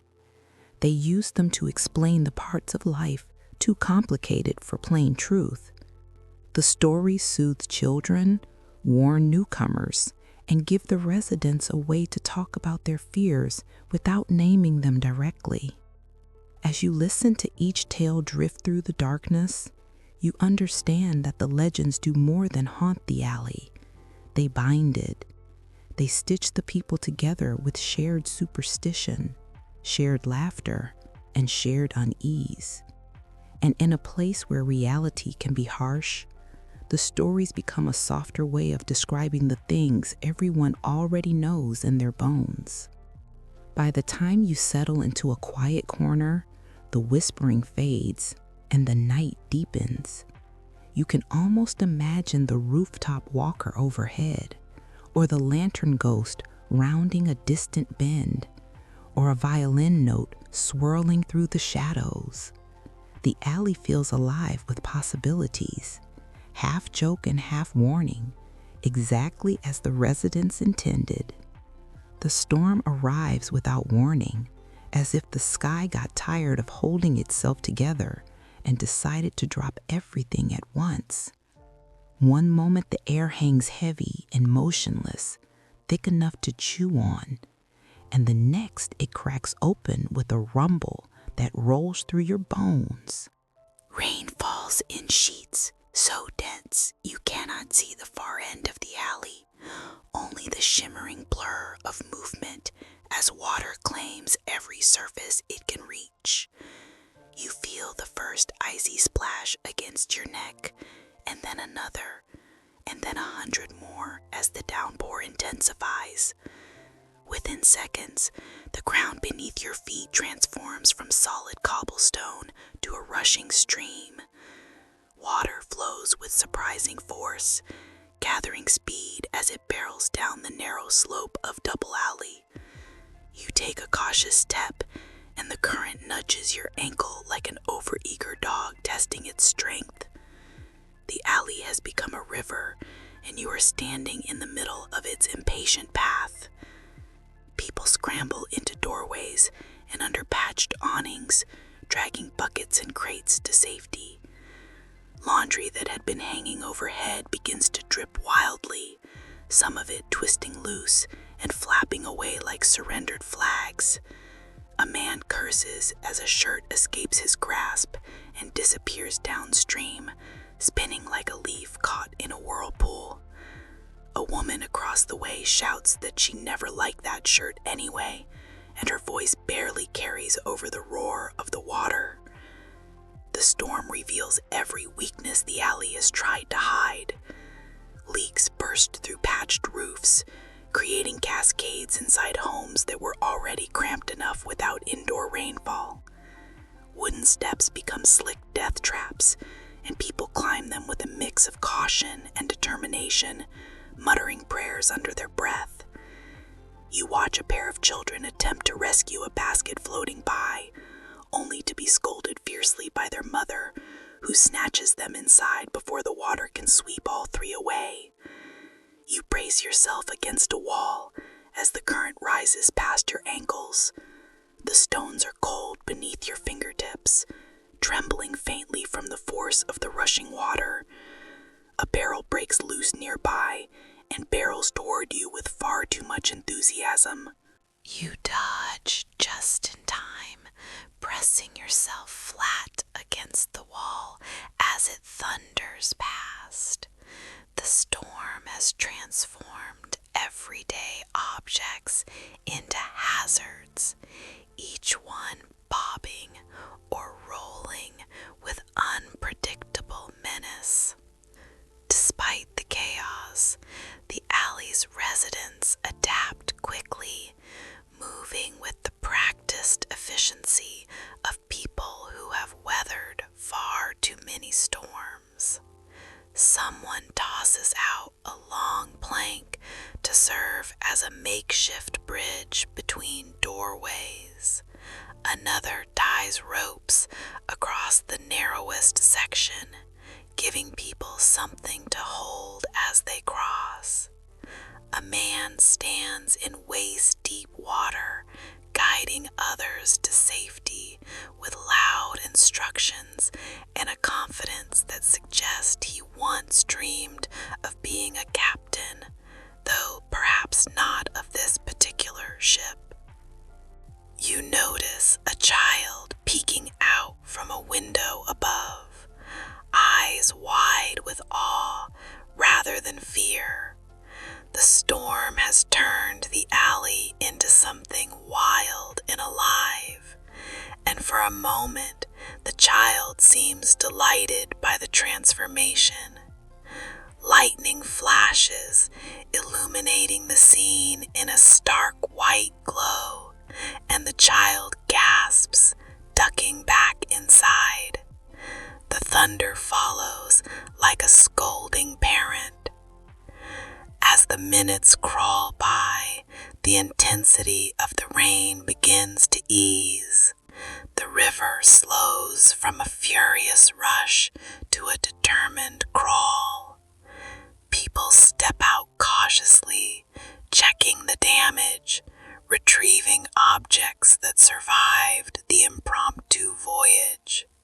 Someone finds the runaway shirt tangled around a drain pipe and holds it up triumphantly, earning laughter from the balconies above. You wade through the receding water, feeling the weight of the storm lift as the alley slowly reclaims its familiar shape. The ground is slick, the walls dripping, the air thick with the smell of wet stone and damp fabric. But the danger has passed. Residents begin to emerge fully now, shaking their heads and sharing stories of near disasters with a kind of humor that softens fear into memory. The alley looks battered but alive, and as you stand there, water swirling around your boots, you realize storms here do not simply test the place, but shape the people who call it home. They reveal its resilience, its stubborn determination to hold together even when the sky itself tries to wash it clean. You notice the small joys slowly, the way you notice warmth returning to your fingers after standing too long in the cold. They appear in quiet corners, tucked between the harsher moments of alley life, almost shy in how they reveal themselves. Yet once you start looking, you realize they are everywhere. Stubborn little sparks, refusing to be smothered by the grit and noise of Double Alley. You see it first in the morning light that manages to slip past the laundry lines, catching the edges of hanging shirts and torn blankets. The fabric glows just for a moment, turning patched cloth into something almost lovely. Residents pause in their routines to enjoy the brief shimmer, lifting their faces toward the hint of warmth like flowers that never learned they were supposed to wilt here. Then there is the baker's son who sneaks bits of crust to the children when his father is not watching. The bread pieces are small, but the smiles they produce are not. The children crowd around him with conspiratorial grins, clinging to the crumbs as though they were treasures. He hands them out with a flourish, pretending to be a benevolent king distributing riches, and the children play along, bowing deeply before scampering away. Their laughter rises through the alley, light and unburdened, briefly drowning out the usual clatter. You spot another joy in the way neighbors help one another without being asked. When a woman drops a heavy bucket, 3 hands reach down to lift it before she even bends. When an elderly man struggles to move his stool into the sunlit patch that only appears for a handful of minutes each afternoon, 2 young men carry it there for him, adjusting its angle until he is satisfied. He never says thank you. He simply nods once, and they accept it as the highest level of praise. In one corner, a group of friends gathers each evening around a battered table, playing a card game so complicated that onlookers suspect they invented half of the rules on the spot. They argue passionately, accuse one another of impossible cheating techniques, and laugh until they wheeze. Their voices fill the alley with something warm, something that pushes back the weight of the day. You cannot follow the rules, but you find yourself lingering nearby just to absorb the energy. You also notice the small rituals that anchor families. A mother braiding her daughter's hair with steady practiced motions even when pots clang around them. A grandfather whittling tiny wooden toys for the children, shaping them from scraps of discarded wood with a patience that feels almost sacred. Joy here does not announce itself boldly. It peeks out from behind hardship, offering small, unexpected comforts. A shared meal made from almost nothing, a song hummed while sweeping, a window cracked just enough to let in a sliver of breeze on a stifling day, a patch of blue sky appearing between the leaning rooftops. You begin to understand why people stay, even when logic suggests they should run in the opposite direction. These small joys add up until the alley feels less like a place defined only by struggle and more like one shaped by resilience. It is not beauty in the traditional sense. It is beauty forged through necessity, through connection, through the incredible human ability to create light in the darkest corners. As you watch a group of children chase each other through puddles left from the earlier storm, their feet splashing wildly, their laughter echoing against the brick, you feel something subtle in your chest. This place is sharp and cramped and unpredictable, but it is also alive in a way that quiets cynicism. Here, joy is not given. It is carved out of survival, nurtured with intention, and shared freely among those who need it most. And you understand why. Despite everything, people choose to stay. You hear the celebration before you see it, a sudden blast of sound that rattles the windows and sends a thin drizzle of dust drifting from the rafters above. At first, you wonder if another fight has broken out, but the noise is different this time. There is rhythm in it, a clapping pulse that urges you forward, and laughter layered so thick it spills over the walls like an overcrowded pod. You step into the main stretch of Double Alley and find it transformed, as if someone shook the place hard enough to knock loose every scrap of joy hiding in its corners. People have gathered in a swirling mass of movement. Someone has dragged out 3 battered drums that normally serve as stools, and now a pair of teenagers are pounding on them with spoons, sticks, and the kind of enthusiasm that could wake hibernating animals. A woman waves a colored scarf above her head, spinning in slow circles while children trail behind her, each holding whatever makes noise from tin lids to pebbles and jars. Their improvised orchestra is chaotic, but it somehow fits, creating a rhythm loud enough to make the alley feel wider than it actually is. You weave through the crowd, catching glimpses of small details that hint at why tonight is different. A man with gray hair is being pulled into the center, his face flushed with embarrassment and pride. People clap him on the back, offering congratulations that tumble over one another. You hear someone explain that he found steady work at the docks, his first solid job in years. In any other place, this might warrant a quiet toast. Here, it is enough cause to summon every bit of festivity the alley can muster. Someone shoves a plate into your hands. It holds a heap of fried dough dusted with sugar so fine it clings to your fingers instantly. You take a bite and almost forget where you are, the sweetness cutting through the usual taste of smoke and damp stone.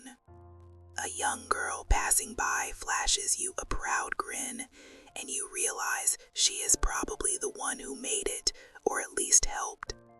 Pride moves quickly in Double Alley, spreading faster than gossip. Near the wall, a group of neighbors link arms and sway together, singing a song in unsteady harmony.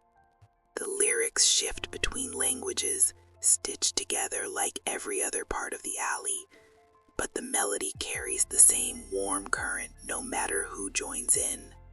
Even the usually stern landlord's assistant stands there tapping his foot, though he pretends not to notice when anyone looks directly at him.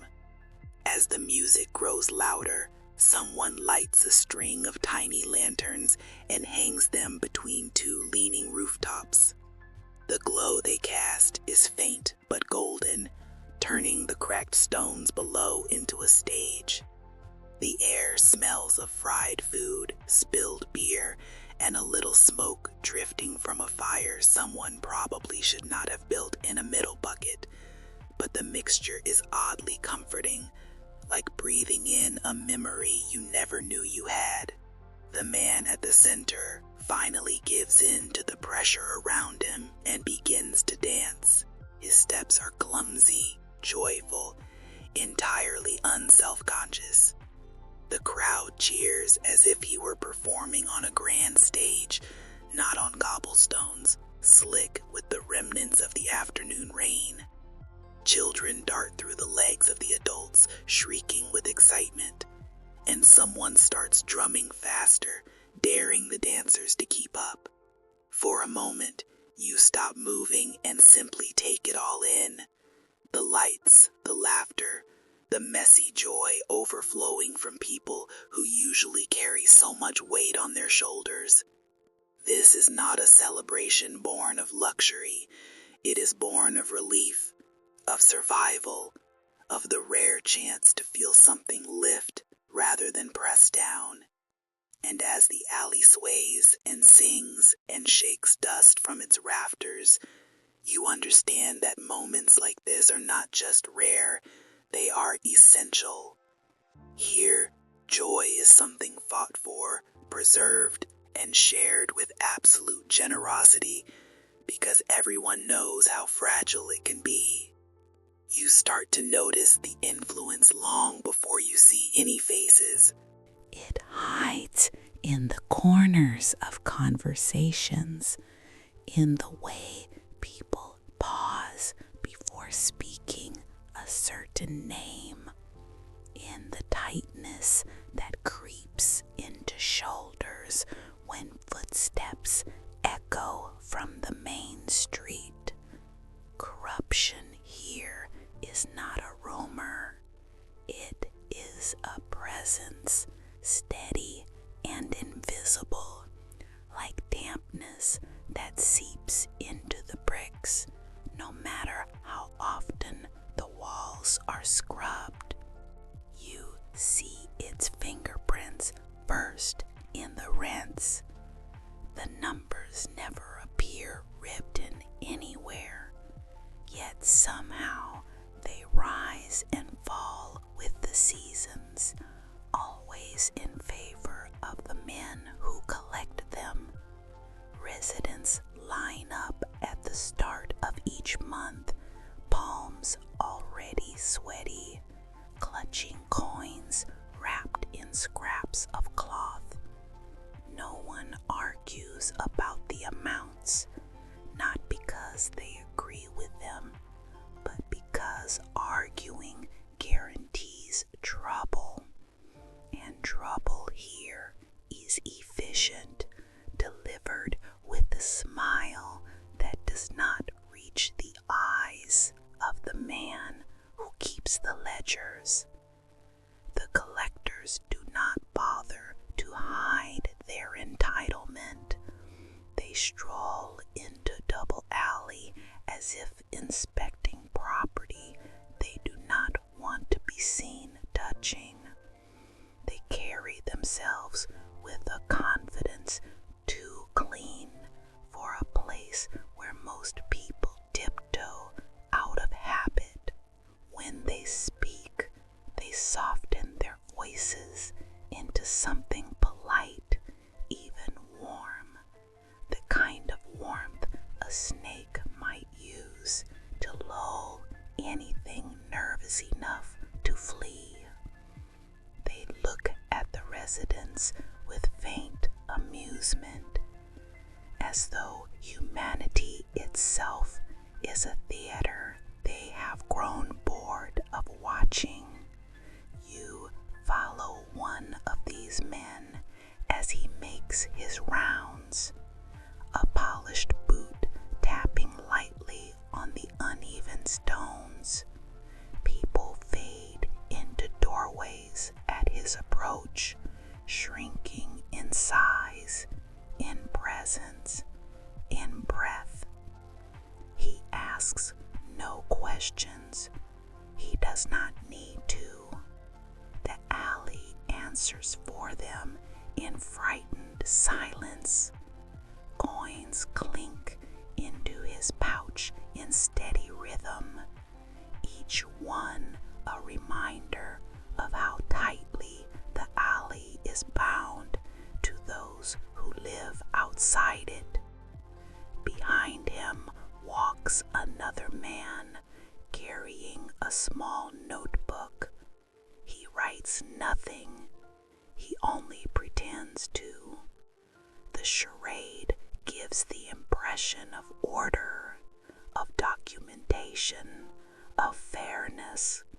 When everyone knows the rules change depending on who needs a favor and who refuses one, his blank pages might as well be empty threats. And still, people behave as though each page carries their fate. You hear from a neighbor that the officials charge extra for repairs that never happen, collecting fees to fix leaks that continue dripping, to replace beams still splintering, to patch roofs that sag a little more each winter. The alley pays because it cannot afford not to. Complaints vanish before reaching anyone who cares. Paperwork disappears. Names are misplaced. Promises dissolve the moment the men turn the corner. You see their true power in the eyes of the residents. Fear here is not dramatic. It is practical, a tool shaped by experience. People know how quickly pressure can turn into eviction, how easily a missing coin can become a broken door frame, how often those meant to protect are the ones causing the damage. You feel this understanding settle in your stomach like a stone. Yet the influence of these officials goes beyond money. They decide who gets watched, who gets warned, who gets left alone. They turn a blind eye to certain operations tucked in the shadows, as long as their pockets stay heavy. They choose which trouble to ignore and which to punish, and the choices always benefit the same people. The alley knows this, accepts it the way one accepts an unchangeable weather pattern, and works around it with silent resilience. What surprises you is how subtly the residents resist. A woman slips an extra loaf to a neighbor who paid too much this month. A man pretends to drop coins, but slides them into a child's hand instead. People help one another without ever naming it defiance. They hold on to dignity in the small ways the officials cannot. Steal, finding strength in connection rather than confrontation. As you watch the collectors leave, their boots stepping back into cleaner streets, you feel the alley exhale, the breath it was forced to hold. The residents return to their routines, patched roofs dripping, laundry swaying, lives continuing as if corruption were just another part of the architecture. It is not bravery that keeps them here, nor helplessness. It is the quiet understanding that, while the officials profit from every inch of double alley, they will never truly understand it. That resilience woven into every stone and whispered between every doorway belongs only to the people who live within its cramped, stubborn heart. You realize the rituals are already happening around you, long before you recognize them for what they are. At first, They seem like simple habits, the sort everyone picks up without thinking. But in Double Alley, nothing is ever truly simple.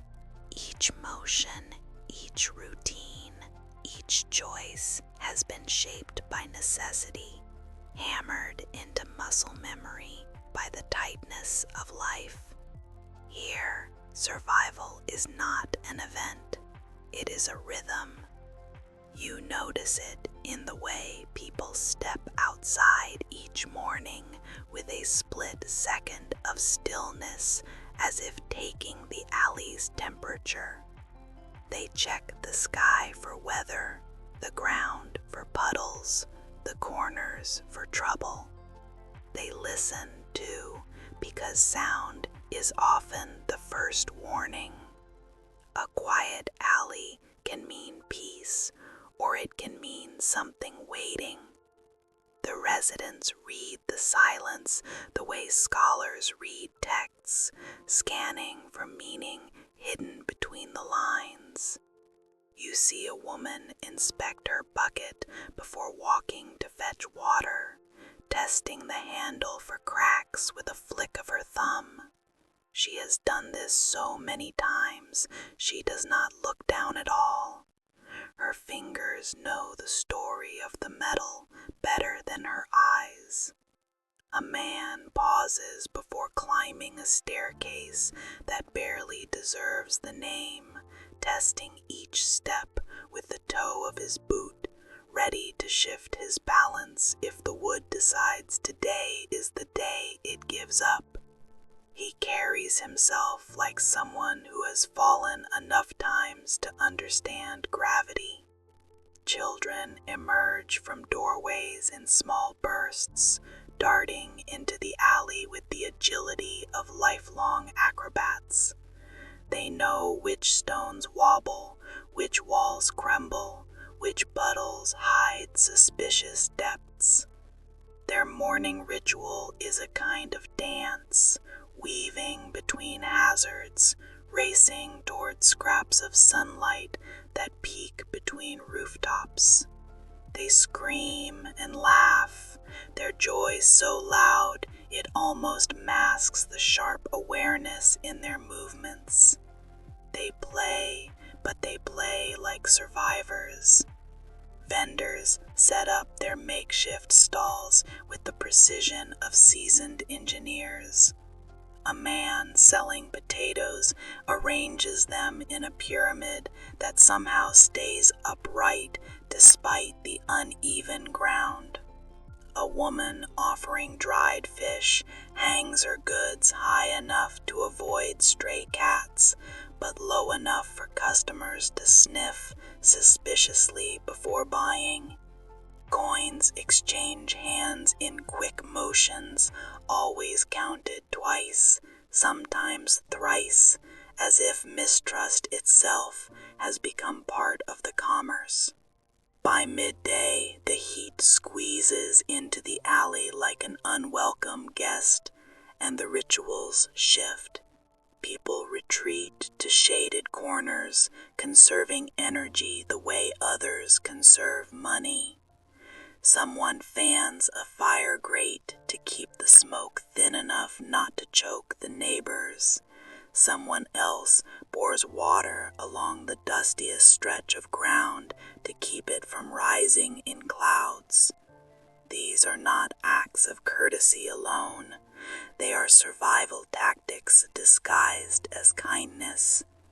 Each one ensuring the alley remains livable for another day. You notice how food is prepared with the same careful routine. Every scrap is used, every bone boiled until it surrenders flavor, every vegetable trimmed to the edge of possibility. Meals are often shared not because people have extra, but because sharing creates invisible debts that bind the alley together. Today's bowl might come from one neighbor, tomorrow's slice of bread from another. No one keeps track openly, but everyone remembers. Evening brings a different set of rituals. Doors are closed with a twist that checks the latch twice. Lanterns are lit and hung where they will cast the least enticing glow for thieves, but enough light for safety. Families gather close, speaking in low voices, recounting the day's small victories. A repair that held, a job that paid, a child who escaped injury by a hair's breadth. The alley winds down like an old clock, ticking softly, settling gently. And through it all, you understand that these routines are not just survival strategies. They are expressions of resilience carved into daily life. They turn danger into something manageable, fear into something predictable. They create a sense of order where chaos could easily take root. Watching them, you feel yourself drawn into the rhythm, your steps adjusting, your eyes sharpening, your breath syncing with the quiet pulse of people who have learned to live with so little and still find ways to move forward. By nightfall, the rituals have prepared the alley for sleep, fragile but intact. And you realize that in Double Alley, survival is not heroic. It is habitual, a steady, practiced choreography that keeps everyone standing for one more day. You feel the pressure long before you can name it. It settles into the stones beneath your feet, humming with a restlessness that does not belong to Double Alley. The city beyond the walls is stretching, growing louder and brighter each day, and its expansion presses inward like a tide that has no interest in the lives already rooted here. You sense it in the way the air shifts, carrying strange scents from new factories, new shops, new people, each one signaling that the old borders are slipping. You notice the change first in the noise. Carriages pass more frequently along the main street, wheels clattering with a confidence that makes the alley tremble. Voices from outside drift in with less caution, people laughing about construction plans and widened roads, their words floating over the rooftops like announcements from another world. Even the birds that used to perch along the gutters seem agitated, hopping from ledge to ledge as if scouting for safer nesting grounds. Then come the workers, measuring the alley's edges with long wooden poles, drawing lines on parchment while pretending not to stare at the residents watching them from shadowed doorways. They murmur to each other about potential routes and improvements, never considering the people listening. You catch pieces of their conversations, enough to understand the implication. The city wants to reach inward, to swallow this cramped world and reshape it into something cleaner, straighter, more profitable. The alley to them is simply in the way. The residents sense it too. You see it in their posture. They move with a tension that was not here before, shoulders lifting slightly every time someone from outside steps in uninvited. Conversations stop more abruptly, glances sharpen, and people gather in clusters not to gossip, but to speculate. No one knows exactly what the city intends, but everyone knows what expansion usually means for places like this. Rent collectors have already started adjusting their demands, their smiles growing tighter, their warnings layered with new threats. A man boasts that the property will soon be valuable, as if value were something measured in coin rather than lives lived in narrow rooms. He pats the wall with mock affection, ignoring the fact that the wall does not belong to him in any way that matters. You sense the shift in the market stalls too. Vendors talk about rumors that licenses will soon be required, that fees will double, that space will shrink until there is no room at all. They keep selling their goods with steady hands, but their eyes flick toward the street more often than they used to, watching for signs of the future arriving too quickly.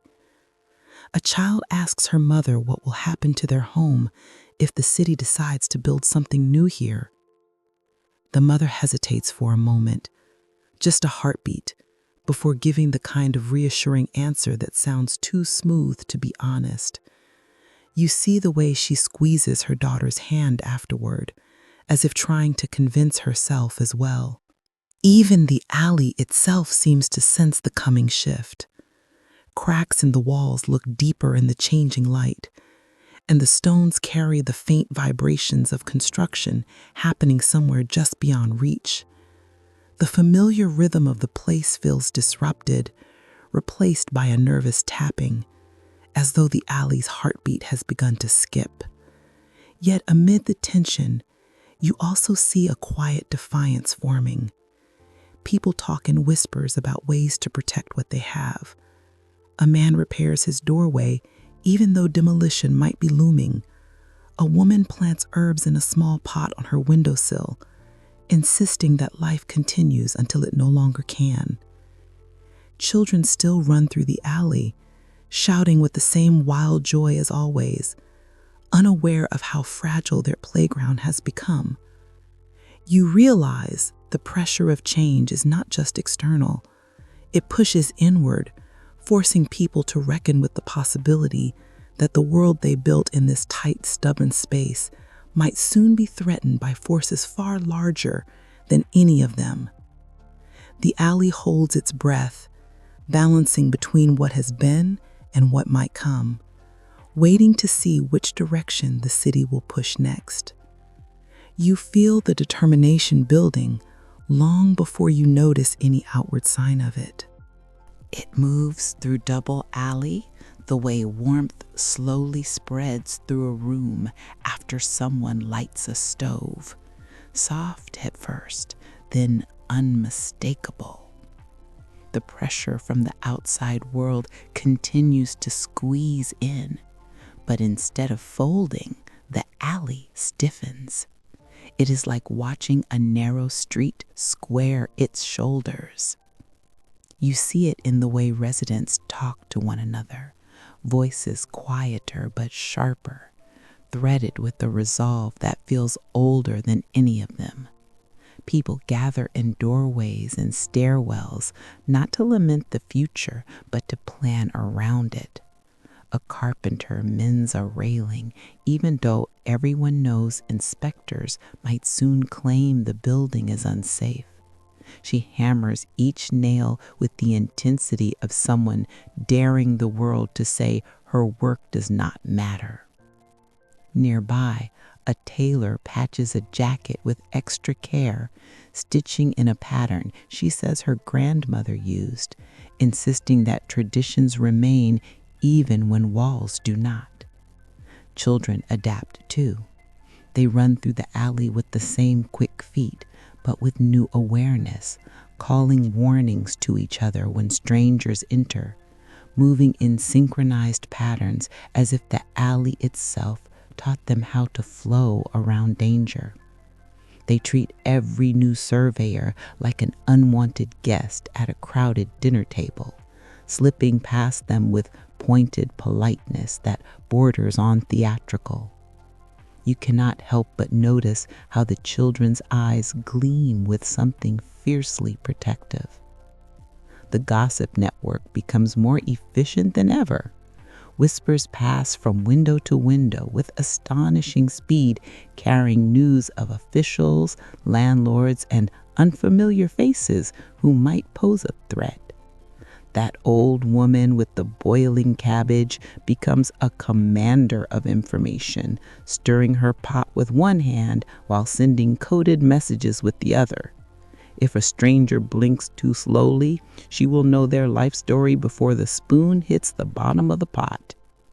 At night, lanterns light up more windows than before, glowing like little declarations of presence. People stay awake longer talking about what the alley once was and what it could still be. Stories weave together, some exaggerated, some entirely true, but all carrying a stubborn pride. You listen as an older man recounts how his father built their home board by board after arriving with nothing but a scrap of bread and an accent no one understood. Another woman describes how she survived her first winter in Double Alley, learning to barter warmth, food, and favors the way others trade coin. There is no single rallying moment, no dramatic speech from a rooftop. The resistance is quieter, built from countless small acts. A broom sweeping the steps at dawn. A pot of stew shared between neighbors. A hand steadying a ladder that threatens to wobble. It becomes clear that the alley is not fighting with fists or torches, but with memory, routine, presence. It defends itself by existing loudly in a space that wants it silent. Yet the forces outside do not slow. The city continues to expand, sending new workers with new papers and new measurements. They walk through Double Alley with the air of people convinced the world operates according to their diagrams. But every time they arrive, the residents respond with deliberate calm. A woman offers them tea, blocking their view just long enough to disrupt their careful calculations. A boy bumps into a measuring pole and apologizes with suspicious enthusiasm. People stand in doorways, not threateningly, but in numbers large enough that the workers must ask permission to pass. You watch all of this and realize Double Alley is not simply resisting change. It is defending an identity shaped through hardship, community, humor, grief, and stubborn survival. Even if the walls crumble, the spirit coiled inside this narrow world refuses to flatten. The alley stands as a reminder that some places fight not with force, but with the unshakable belief that their stories deserve to continue. You step out of Double Alley, expecting the city to feel familiar again, but it does not. The street ahead is wide, bright, and loud in the way only New York can be. Yet you stand there, caught between two worlds that somehow share the same ground. Carriages rattle past with polished wheels and well-fed horses. Vendors shout prices with voices that carry confidence instead of hunger. And the buildings seem to stretch upward with a smug sort of pride. Everything feels cleaner, faster, more assured. It is as if the city has no idea what beats at its own ribs. You take a few steps forward, still half listening for the sounds you have grown used to. The clatter of laundry poles knocking together, the slosh of buckets dragged across stone, the quick shuffle of children navigating danger with casual expertise. Out here, the noises are sharp and arranged, each one fitting neatly into the grand hum of progress. You realize the alley has spoiled you with its unpredictable rhythm, its strange harmony formed from chaos, sweat, and stubbornness. You try to match your stride to the city's pace, but find your feet hesitating, still tuned to the cramped pulse behind you. People brush past you without a glance, moving with the assurance of those who expect space to open for them. Their clothes are crisp, their faces unbothered, carrying none of the shadows you saw in Double Alley, none of the grit tucked into their smiles. It hits you that most of them have never squeezed sideways between buildings just to breathe. They have never bartered for goods using favors instead of coin. They have never watched a pot of cabbage double as the morning news. They move like the city belongs to them, unaware that entire worlds exist just a few steps away. Worlds built on cramped resilience rather than polished ambition.